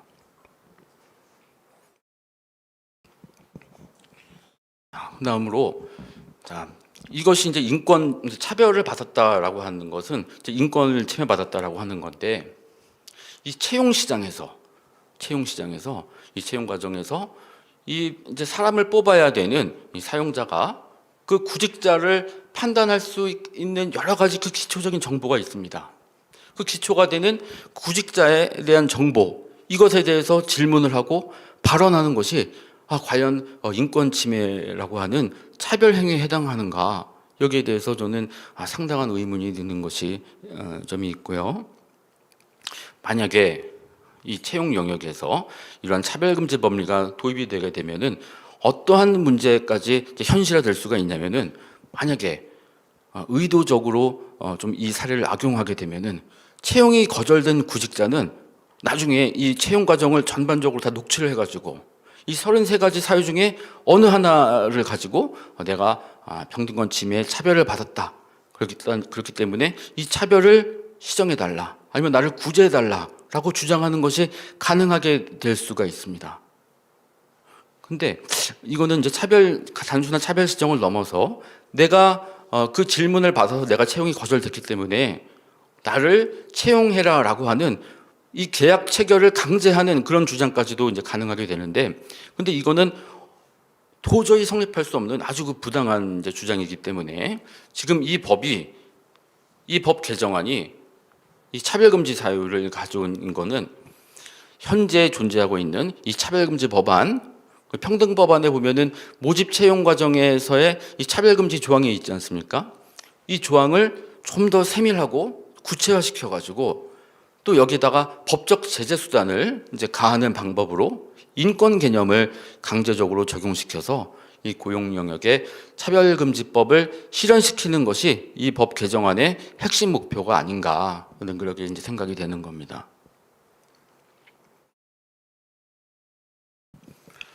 그다음에 채용의 자유를 억압한다는 점입니다. 아까도 반복되는 이제 내용일 수가 있는데요. 근로관계 당사자인 근로자하고 사용자는 이 계약 체결의 자유 아래에서 이 자유가 보장되어 있습니다. 근로자는 뭐 채용이 강제될 수 없어요. 채용이 강제로 채용돼 가지고 거기서 이제 강제적으로 근로할 수가 없는, 그러니까 내가 선택할 수 있는 자유가 있는 것이죠. 그 사용자한테도 역시 아까 보셨던 그 채용의 자유가 보장되고 있습니다. 특히 고용을 창출하는 주체인 이 기업 입장에서는 필요한 인재를 확보하는 것이 그 기업의 생존과 성장을 좌우할 수 있는 아주 중요한 사항입니다. 그래서 누구를 채용할 것인지, 그 근로자를 채용하게 되는 순간 모든 노동법상의 책임을 지는 사용자 입장에서는 그 어떤 누구를 근로자로 채용할 것인지는 그 기업의 자유로운 결정을 존중해 줘야 된다는 것이 이 채용 자유의 원칙의 내용이라고 볼 수가 있는 것이죠. 이제 현재 노동법에서는 이 모집 채용 과정에서 어떠한 경우에 차별하지 말아라 라고 하는 그 규정은 있습니다. 근데 그것은 상당히 제한적이에요.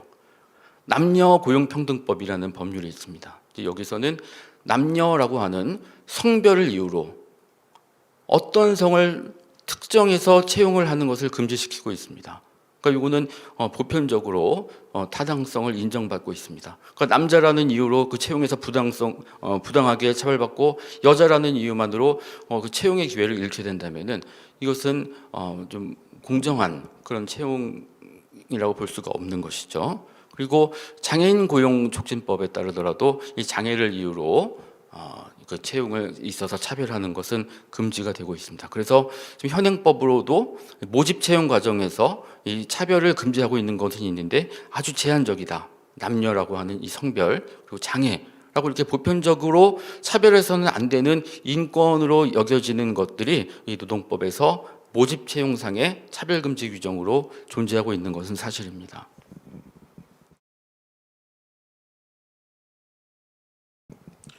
다음은 이런 과도한 채용 규제로 인한 부작용입니다. 지금 현재 민간 기업에서는 적용되고 있지는 않지만 현재 공공기업에서는 이 블라인드 채용이 의무화되어 가지고 전국의 공공기관에서 시행이 되고 있습니다. 자, 근데 최근에 언론 보도가 하나 나왔어요. 2021년 10월 2일 날. 자, 제목이 이렇습니다. 블라인드 채용 공정하다지만 직장 상사들은 뜻밖의 평가라고 해서 그 공공기관 NCS 기반 채용 선발 결과의 타당성에 관한 연구 보고서가 발표가 됐는데 이 보고서에 따르면은 블라인드 방식으로 채용된 직원은 업무 성과가 낮고 퇴사 비율도 높다. 라는 점이 이제 조사가 됐다는 거예요. 그러면서 그 완전 깜깜이 입사 지원서에 아무것도 이제 기재를 하지 못하게 되니까 이 블라인드 채용의 면접에 들어갔던 어떤 면접관은 그 이름도 모른대요. 그 이름 대신 그 수험 번호를 기재해 놨기 때문에 정말 아무것도 모르는 상태에서 면접에 들어가서 정말 뭘 물어볼 수도 없고 정말 그 상대방이 먼저 말해주지 않는 한 정말 알 수 있는 게 아무것도 없어서 정말 너무너무 힘들었다라고 하는 것을 이제 본 적이 있는데요. 이분들이 이제 얘기하는 게 그거예요. 학력이나 평점 이런 것들은 그 근로자가 지금까지 살아온 그 태도를 누적적으로 보여주는 하나의 성과라고 볼 수가 있습니다. 그 근로자의 성실성을 나타내주는 지표이기도 하고요. 근데 그것을 아예 이제 그 파악하지 못하게 해놨다는 점을 뭐 지적을 하고 있다라는 그런 기사 내용입니다. 다음 페이지에 나오는 내용이 지금 그 기사에 대한 내용이에요. 그래서 퇴사 비율도 높고 업무 성과도 낮다. 그 다음 페이지에 나오는 내용은 우리나라 국가보안시설에 근로자를 채용해 놨더니 국적을 못 물어보잖아요. 이제 블라인드 채용해서 이제 금지시켜 놨으니까. 근데 나중에 채용하고 나서 봤더니 그 중국인이었대요, 국적이. 근데 국가보안시설이기 때문에 결국에 그 근로자에 대해서 채용을 취소했다라는 그런 언론 보도입니다. 그 다음에 나오는 거는 과연 이러한 그 과도한 채용 시장에 대한 규제가 청년들은 어떻게 받아들이고 있을까? 과연 청년한테는도 청년들이 이것을 공정한 그 채용의 기회가 보장되는 것으로 생각하고 있는 것인가에 대해서 좀 지적하고 있는 영상 언론 보도입니다. 이 영상을 잠깐 보시겠습니다. 공공기관에 취업하려는 사람들은 이제부터는 입사지원서에 출신지와 학력은 물론 학점, 영어 점수를 적지 않아도 됩니다. 학연과 지연의 끈을 끊겠다는 뜻인데요. 하지만 찬반 논쟁이 거셉니다. 박지혜 기자입니다. 이달부터 공공기관에는 블라인드 채용이 시행됩니다. 적용 대상은 공공기관 332곳과 지방공기업 149곳. 입사지원서에는 사진을 붙일 수 없고 생년월일 등 직무와 상관없는 개인정보도 적지 못합니다. 당장 이번 달부터 공공기관 입사지원서에는 학교와 학점, 토익점수 같은 스펙을 적는 공간이 없어지는데요. 이런 변화에 대해 취업준비생들의 반응은 엇갈리고 있습니다. 뒤늦게 열심히 하는 친구들한테 이제 블라인드 채용이 좀 매력적이라고 생각해요. 스펙 경쟁이 치열하다 보니까 그거에 대해서 좀 부수적으로 들어가는 비용도 있을 테고. 취업시장의 혼란을 우려하는 목소리도 있습니다. 그거를 스펙을 쌓아놓은 사람들은 좀 허탈할 수도 있겠다. 또 다른 사교육 시장이 생길 수도 있는 부분이 있을 것 같아서 좋게만은 생각하지 않고 있는 것 같아요. 수도권과 지방대학의 인터넷 게시판에 올라온 학생들의 견해 차이도 뚜렷합니다. 역사관리의 논란을 그냥 정부도 그냥 무작위로 누르기보다는 또 어떻게 좀 해결할지에 대해서 고민해봐야 될 것 같아요.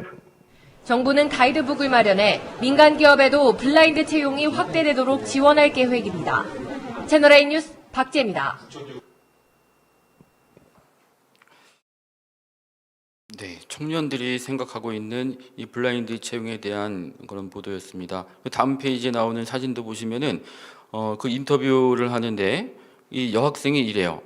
이 학교에 들어온 것 자체도 사람의 성과이고 노력의 일부인데 이것을 아예 보지 않겠다는 것은 역차별이 된다라고 해가지고 이러한 과도한 채용 규제가 자신이 지금까지 노력하며 쌓아왔던 성과를 전부 무시하는 사실상의 역차별에 해당하는 것, 그러니까 불공정하다라고 보는, 공정하지 않다라고 이 학생은 평가하는 것이죠.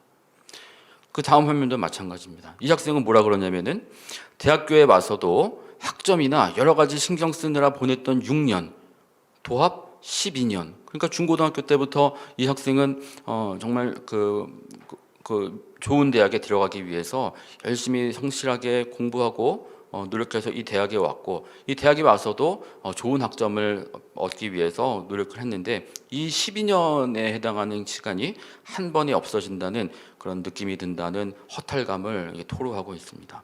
그러니까 이 청년들한테도 과연 이렇게 묻지도 말고 발언하지도 말고 33가지 사유에 대해서 이런 내용들이 청년들이 과연 공정한 채용 기회가 보장되는 것이라고 느끼는 것인가에 대해서 좀 의문이 들지 않을 수가 없는 것입니다.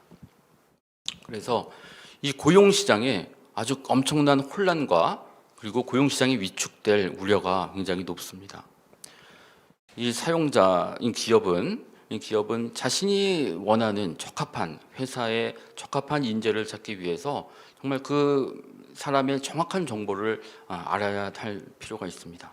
근데 이 구직자를 평가할 수 있는 여러 가지 사항들에 대해서 발언도 못하고 묻지도 못하게 해놨기 때문에 사실상 구직자가 저 사람이 어떤 사람인지 거의 파악하기 어려운 상태에서 채용을 결정할 수밖에 없는 그런 상황에 놓이게 될 수밖에 없습니다. 이것은 구직자도 마찬가지예요.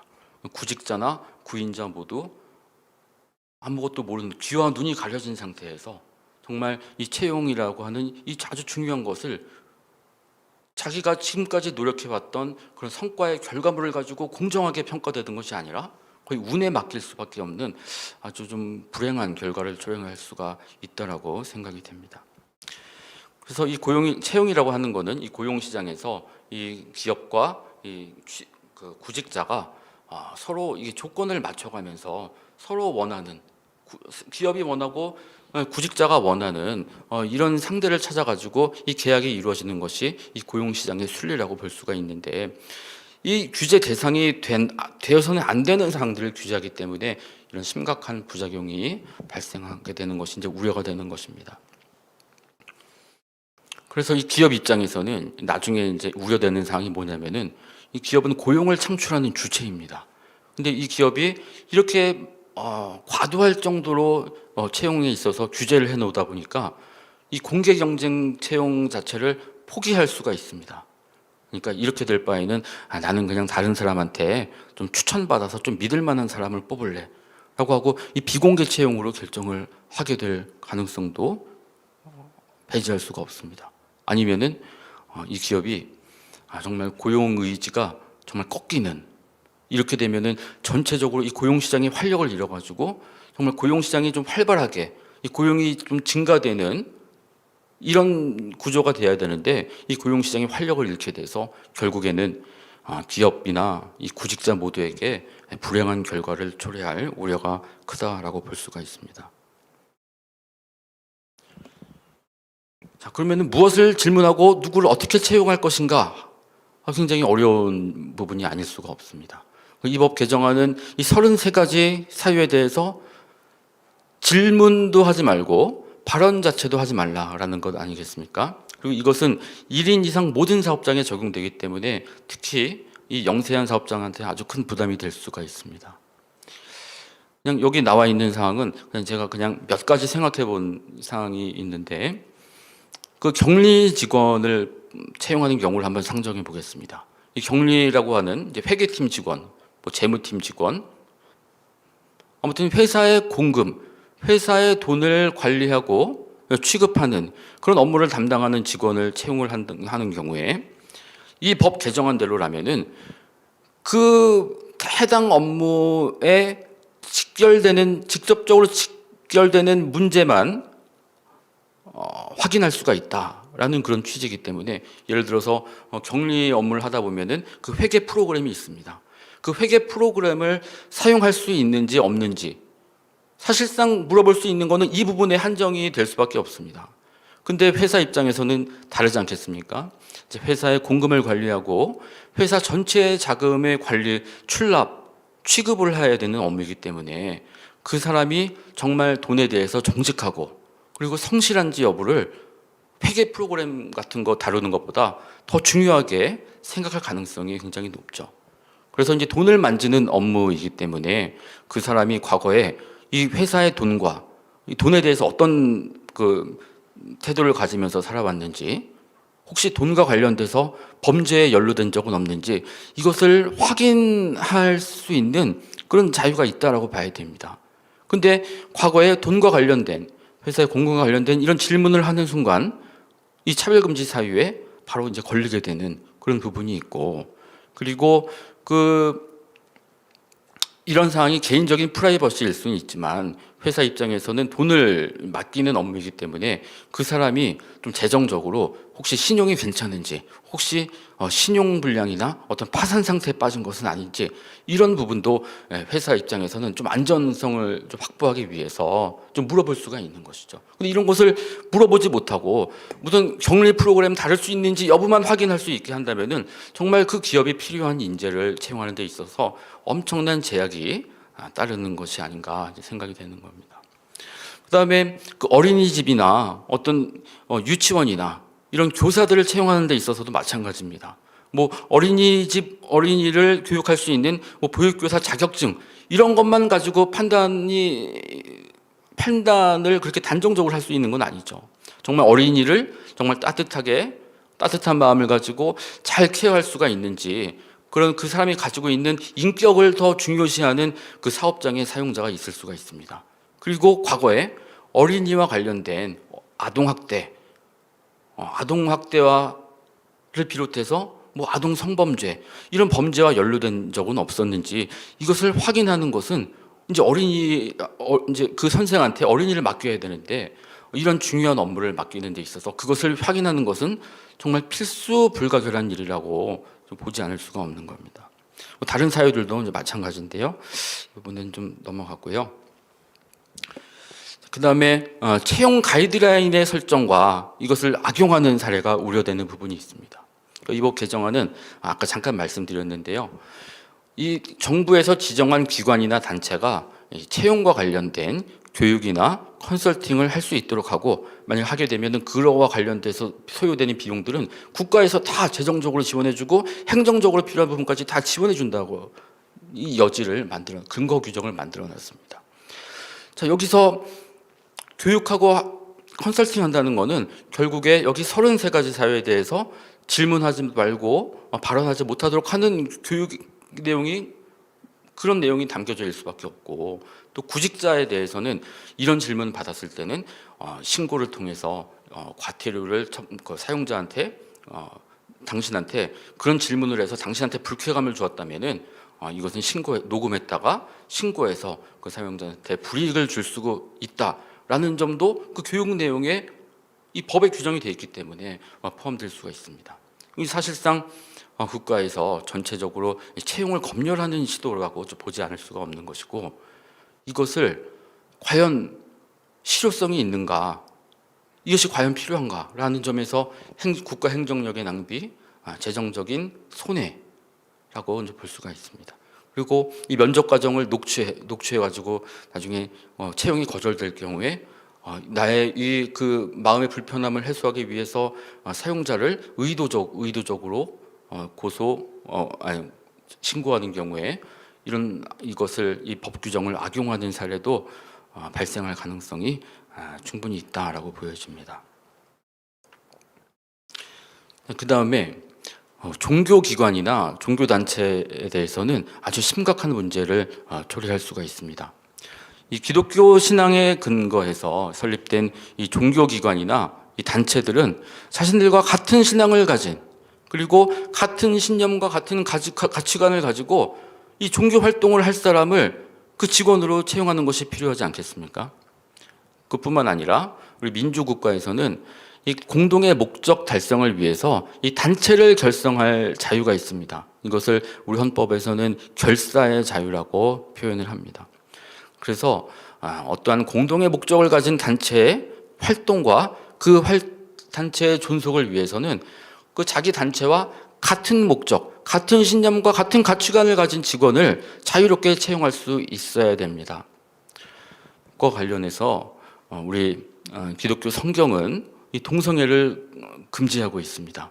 그리고 우리 기독교 개신교의 대다수 교단 헌법과 관련 규정은 성경에 따라서 이 동성애자 아니면은 동성애를 옹호하고 지지하는 자에 대해서 이 교단 산하의 신학교라든지 각종 단체의 목회자나 교직원이나 직원으로 채용하는 것을 금지하고 있고, 만약에 이것을 위반하면은 징계 처리까지 할 수 있는 그런 교단 헌법 관련 규정들을 두고 있습니다. 근데 만약에 이 모집 채용 과정에서 이런 동성애, 성적 지향과 성별 정체성과 같은 내용들을 확인할 수 없게 한다면은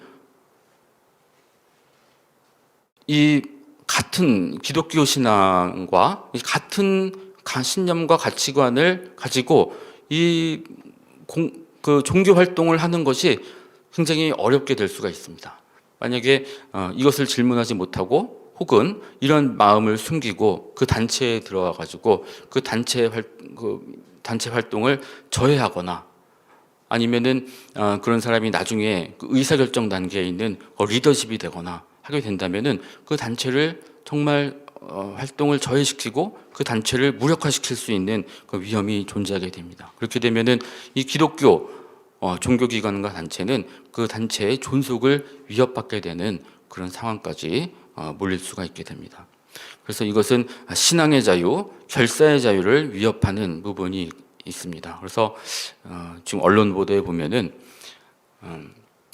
이 윤미향 의원의 채용절차법 개정안이 특히 이 종교단체에 큰 위험을, 해악을 끼친다라는 점에 대해서 우려하고 있는 성명서를 발표하기도 했고 이것이 언론에 이렇게 보도된 적이 있었습니다.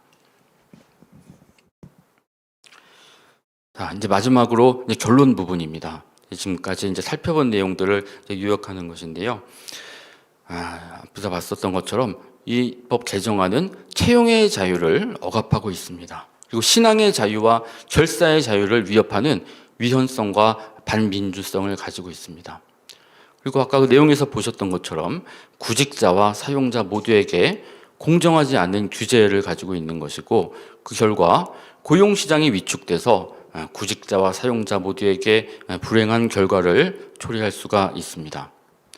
그래서 이 법 개정안의 본질은 청년이나 취업준비생, 이 구직자의 이 공정한 취업 기회를 부여하는 것이 아니라 이 부당한 인권 개념과 법적 강제력을 통해서 들어온 이 고용 영역의 차별금지법으로 평가가 되는 것이고, 그리고 판단과 평가의 대상을 판단도 하지 말고 평가도 하지 못하도록 강제하고 이것을 위반할 경우에 법적 제재를 가하는 사실상의 채용 검열이라고 보지 않을 수가 없는 것이고, 이런 전체주의성을 띤 차별금지법이기 때문에 이 법 개정안에 반대해야 된다고 저는 생각합니다.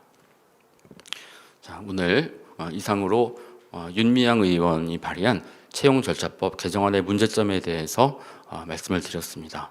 오늘 그럼 기도로 마치도록 하겠습니다.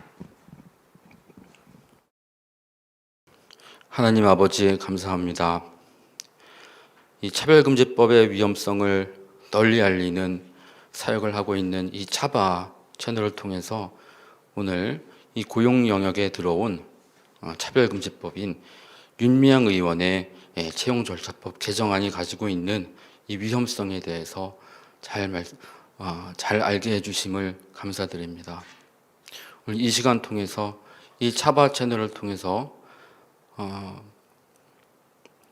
모든 성도들, 국민들, 우리 교회가 이 윤미향 의원이 발의한 채용절차법 개정안이 가지고 있는 이 위험성을 잘 알고 이것이 진정으로 취업준비생 청년들을 위해서 공정한 취업 기회를 마련하기 위한 것이 아니라 본질적으로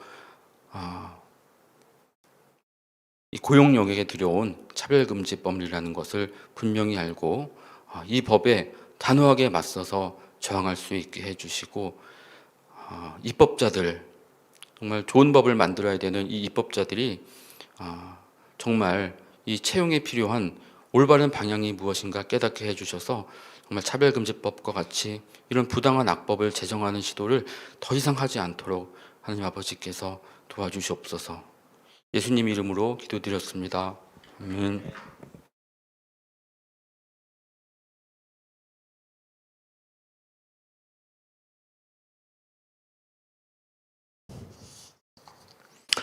네, 오늘 김준근 박사님께서 아주 중요한 강의를 해 주셨습니다.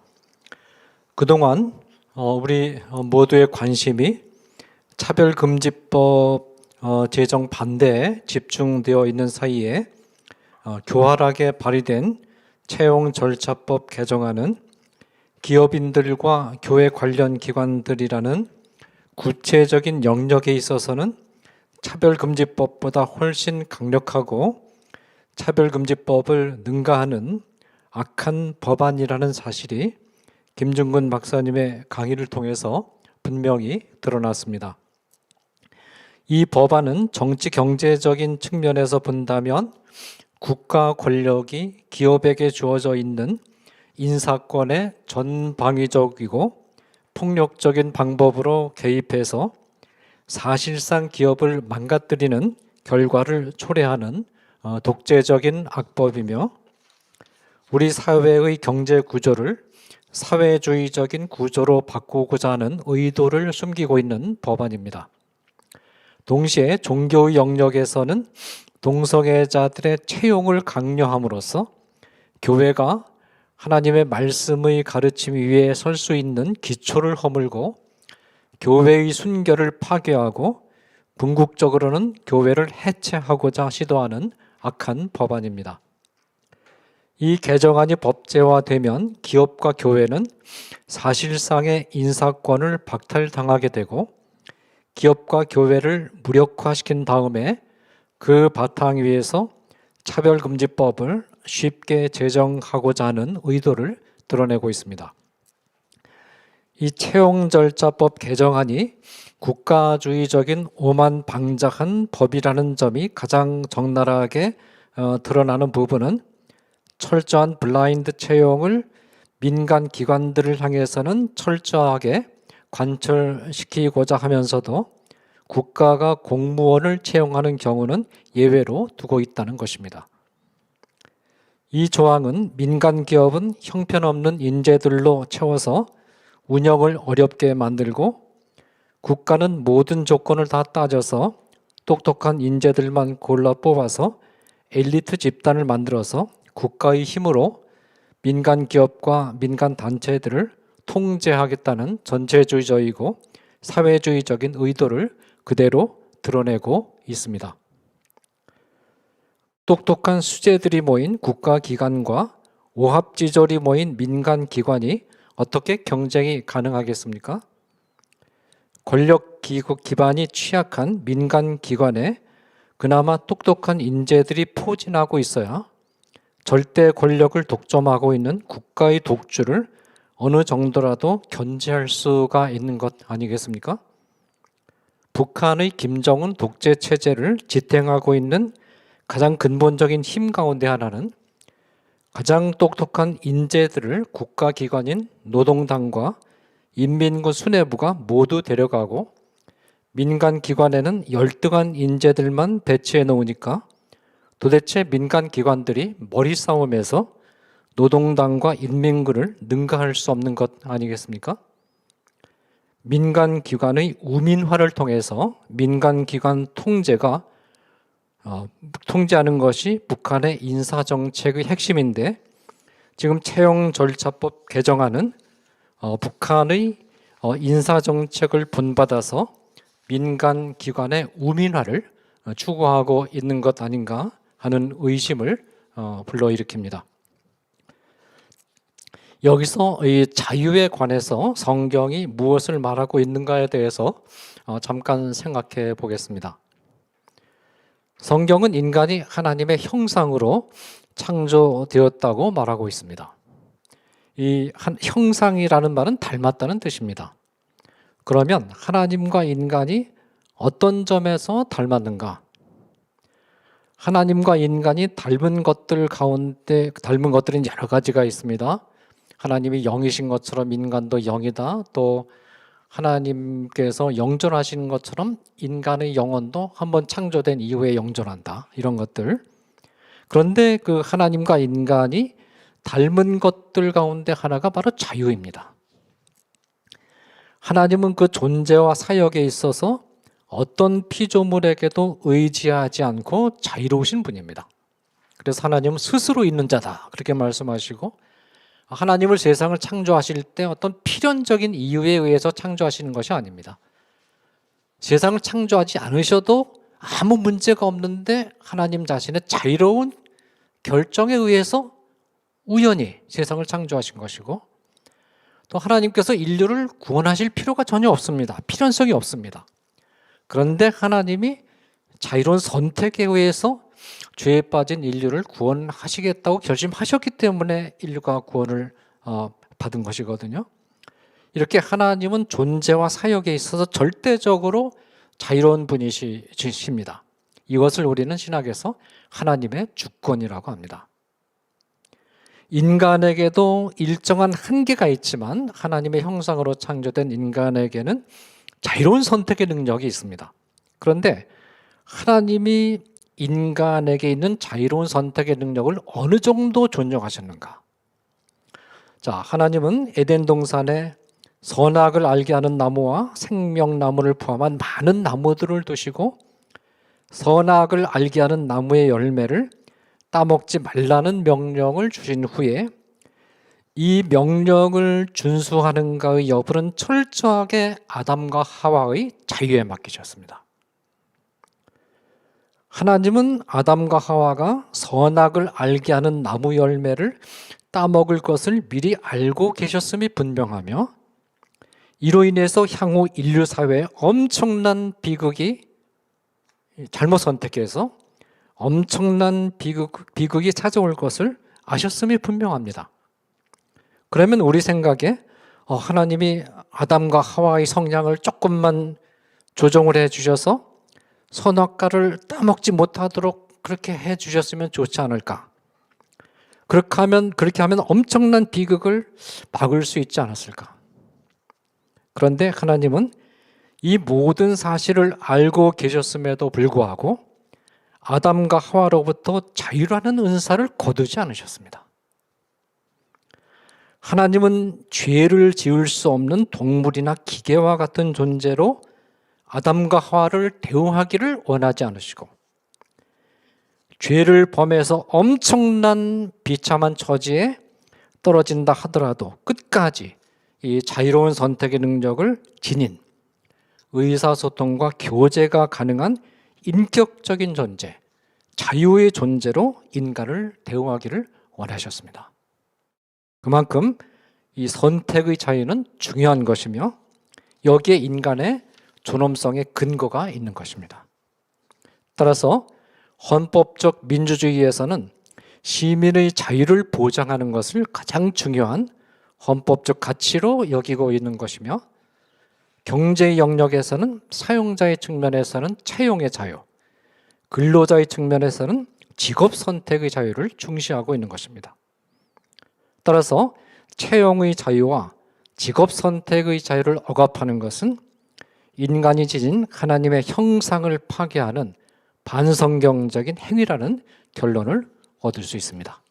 오늘 아주 중요한 그 채용 절차법의 문제점, 아주 굉장한 그 악법에 해당되는 채용 절차법의 문제점에 대해서 심도 있고 또 법률 전문가로서 아주 치밀한 그런 강의를 해주신 김정근 박사님께 강의 감사드리고 여러분들이 이 강의를 거듭 반복해서 시청을 해주셔서 이 채용 절차법이 얼마나 위험한 법인가를 인식하시고 또 이 채용 절차법에 대한 강력한 대응이 반드시 필요하다 하는 점을 인식하는 그런 시간이 되었으면 좋겠습니다.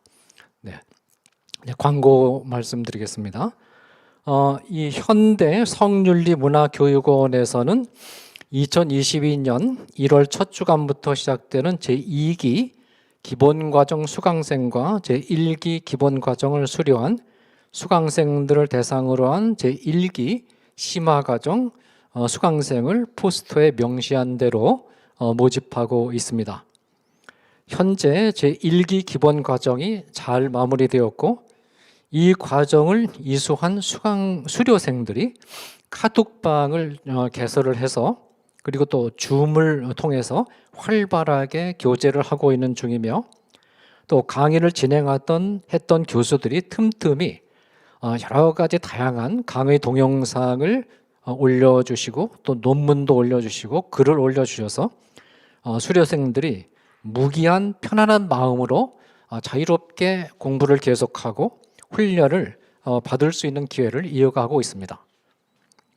가능한 한 12월 31일까지 신청해 주시기를 바라고 또 내년 1월 초에도 추가 모집을 진행하게 될 것입니다.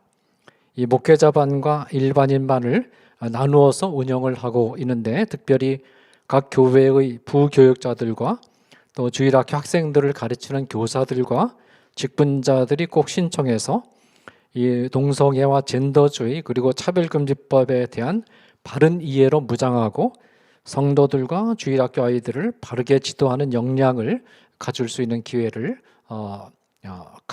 갖게 되기를 바랍니다. 네, 계속 넘겨주십시오.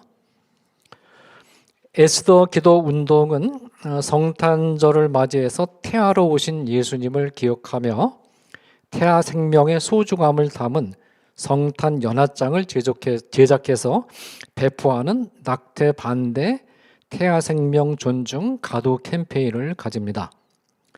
에스더 기도 운동의 이용희 대표님은 2019년 낙태죄 위헌 여부 판결문에서 2명의 헌법재판관들이 우리 모두가 태아였고 우리가 지금 살아있는 것은 어머니의 태중에서 낙태되지 않았기 때문이다 라고 진술했던 기록이 있음을 기억해 줄 것을 호소하셨습니다. 동시에 현재 한국 사회에서는 하루에 3,000건, 연간 약 110만 건의 낙태가 진행되고 있고 낙태 건수에 있어서 세계 1위이며 우리나라 연간 출생률이 30만 명이라는 점을 감안하면 4명 중에 1명이 낙태로 태중에서 잔인하게 죽임을 당하고 있다라는 엄중한 현실을 기억해 줄 것을 요청하셨습니다. 네, 넘겨주십시오. 2월 16일자 중앙일보의 보도에 따르면 미국 시카고 교육청이 각자가 생각하는 성 정체성에 따라서 생물학적 성별이 다르더라도 화장실을 이용할 수 있도록 하는 성 정체성 포용적 화장실을 도입하기로 해서 논란이 일고 있습니다. 이 정책에 대해서 학부모들이 반발해서 3,200명이 도입 철회를 주장하고 있습니다. 학부모들은 공무원들이 제정신인지 의아할 뿐이라고 비판하면서 이 황당한 정책이 많은 아동, 청소년들에게 평생 씻지 못할 신체적, 정신적 피해를 초래할 수 있음을 비판하고 나섰습니다. 이 사건은 차별금지법이 제정되면 한국 사회에서도 일어날 수 있는 일이 어떤 것인가를 예시해 주는 것으로서 차별금지법 제정을 기필코 막아내야만 하는 이유를 잘 보여주고 있습니다. 네, 넘겨주십시오. 네, 2021년을 마무리하는 마지막 주간인 31일에는 그동안 차별금지법을 막아내는 운동에서 핵심적인 역할을 하셨던 6분을 모시고 2021년 한 해 동안의 차바 사역에 대해서 평가하고 2022년의 사역을 전망하는 시간으로 꾸밀 예정입니다. 많이 기대해 주시면 고맙겠습니다. 네, 이제 기도하고 제53회 모든 차바 강의 일정을 마무리하겠습니다. 사랑하는 하나님 아버지, 2021년 한 해 동안 차별금지법 바로알기 아카데미 사역에 기적적인 은혜로 함께해 주신 것을 감사드립니다. 깊은 샘에서 샘물이 마르지 않고 끊임없이 솟아오르는 것처럼 강의 시간마다 바른 기독교 신앙과 기독교적 세계관으로 잘 무장되어 있는 헌신된 강사들을 세워주셔서 때로는 차별금지법의 문제점을 예리하게 분석하여 제시하는 전문적이고 깊이 있는 강의들이 제시되고 때로는 차별금지법을 막아서는 현장활동 모습을 생생하게 소개하는 강의들이 다양하게 진행될 수 있었던 것에 대하여 하나님을 찬양하며 깊은 감사를 드립니다. 특히 2022년에는 현 국회의원들의 자녀 임기 안에 차별금지법을 비롯한 많은 악법들의 제정을 밀어붙여 마무리하고자 하는 시도들이 본격적으로 등장할 우려가 있고 동성애와 젠더주의를 정당화하는 교육이 더 강화될 가능성도 예상되고 있습니다. 이와 같은 위중한 때에 차바를 통해서 한국교회 성도들과 국민들에게 차별금지법을 비롯한 유사 법안들의 위험성과 동성애 및 젠더주의를 정당화하는 교육의 위험성을 알리는 차바 사역도 더 강화될 수 있도록 은혜를 주시기를 원합니다. 2021년 한 해 동안 차바 사역에 헌신한 강사님들에게 주께서 은혜를 주시기를 기도드리며 바쁜 시간 중에도 시청해 주신 시청자분들과 헌금으로 함께해 주신 성도들께도 주의 은혜가 함께하기를 기도드립니다.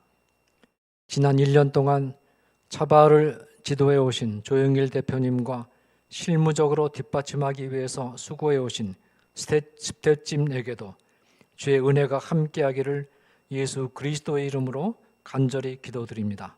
아멘. 네, 이것으로 모든 강의 일정을 마무리하겠습니다.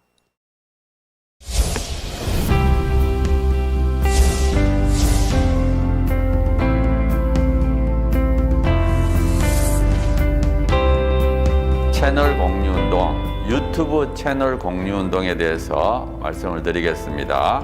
차바 채널과 여러분들의 교회의 유튜브 채널이 공유된다는 게 무슨 뜻인가 하면 차바에서 매주 금요일마다 차별금지법에 관련된 좋은 영상을 실시간으로 송출하게 됩니다. 차바와 공유된 여러분들의 교회 유튜브 방송에도 저희들이 영상이 실시간으로 송출되게 됩니다. 처음에 시작할 때 50개, 100개, 200개, 240개까지 증가했습니다.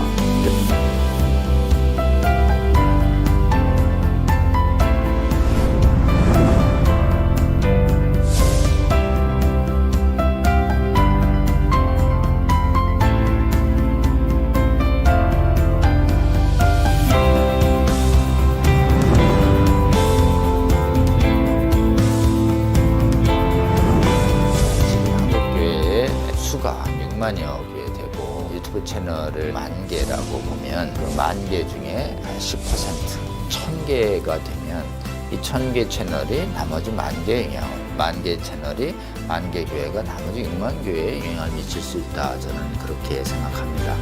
이 차별금지법 제정 시도가 2007년부터 시작이 됐는데 한 번 차단이 되는 것으로 끝나는 것이 아니고 한 번 차단이 되면 또 제기되고 또 제기돼서 지금 15년 이상 차별금지법 제정 시도뿐만 아니라 인권 조례를 통해서 사실상의 차별금지법이 하위 법령이 만들어지고 있고 또 초중고등학교에서 젠더 및 동성애 성교육이 지금 강하게 일어나고 있고 이 운동이 지속적인 반대 운동이 필요하고 또 계몽 운동이 필요합니다.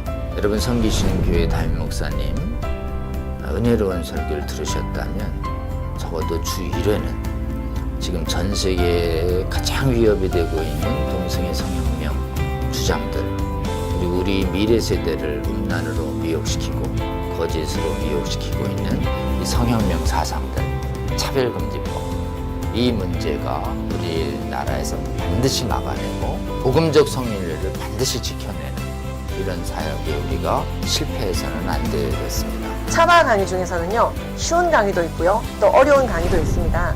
쉬운 강의는 한 번 듣고 이해가 되지만요, 어려운 강의는 또 여러 번 들으실 수가 있어야지 되는데요. 이게 교회 채널을 통해서 모든 성도들에게 공급이 된다면 정말 좋겠죠.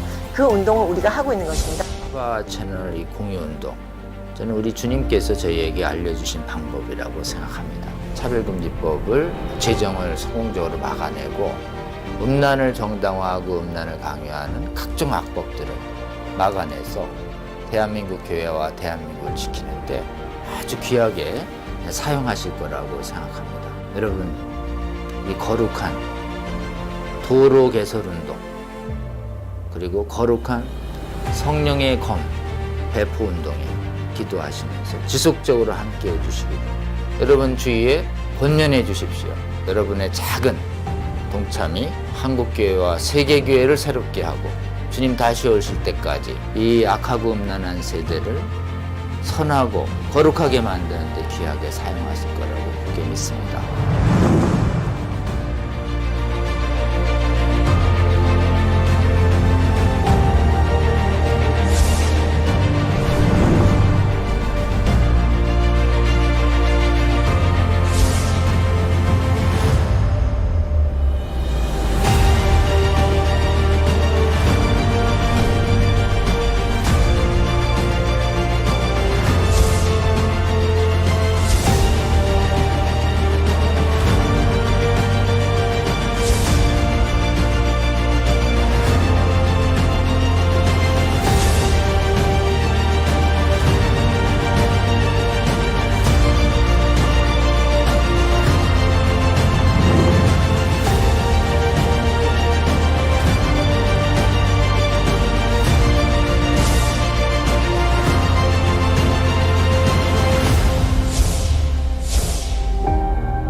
여러분의 작은 관심이 세상을 바꿀 수 있습니다. 차바 채널 공유 채널 공유 운동에 차바 채널 공유 운동에 꼭 꼭 부탁합니다. 화이팅! 파이팅! 화이팅!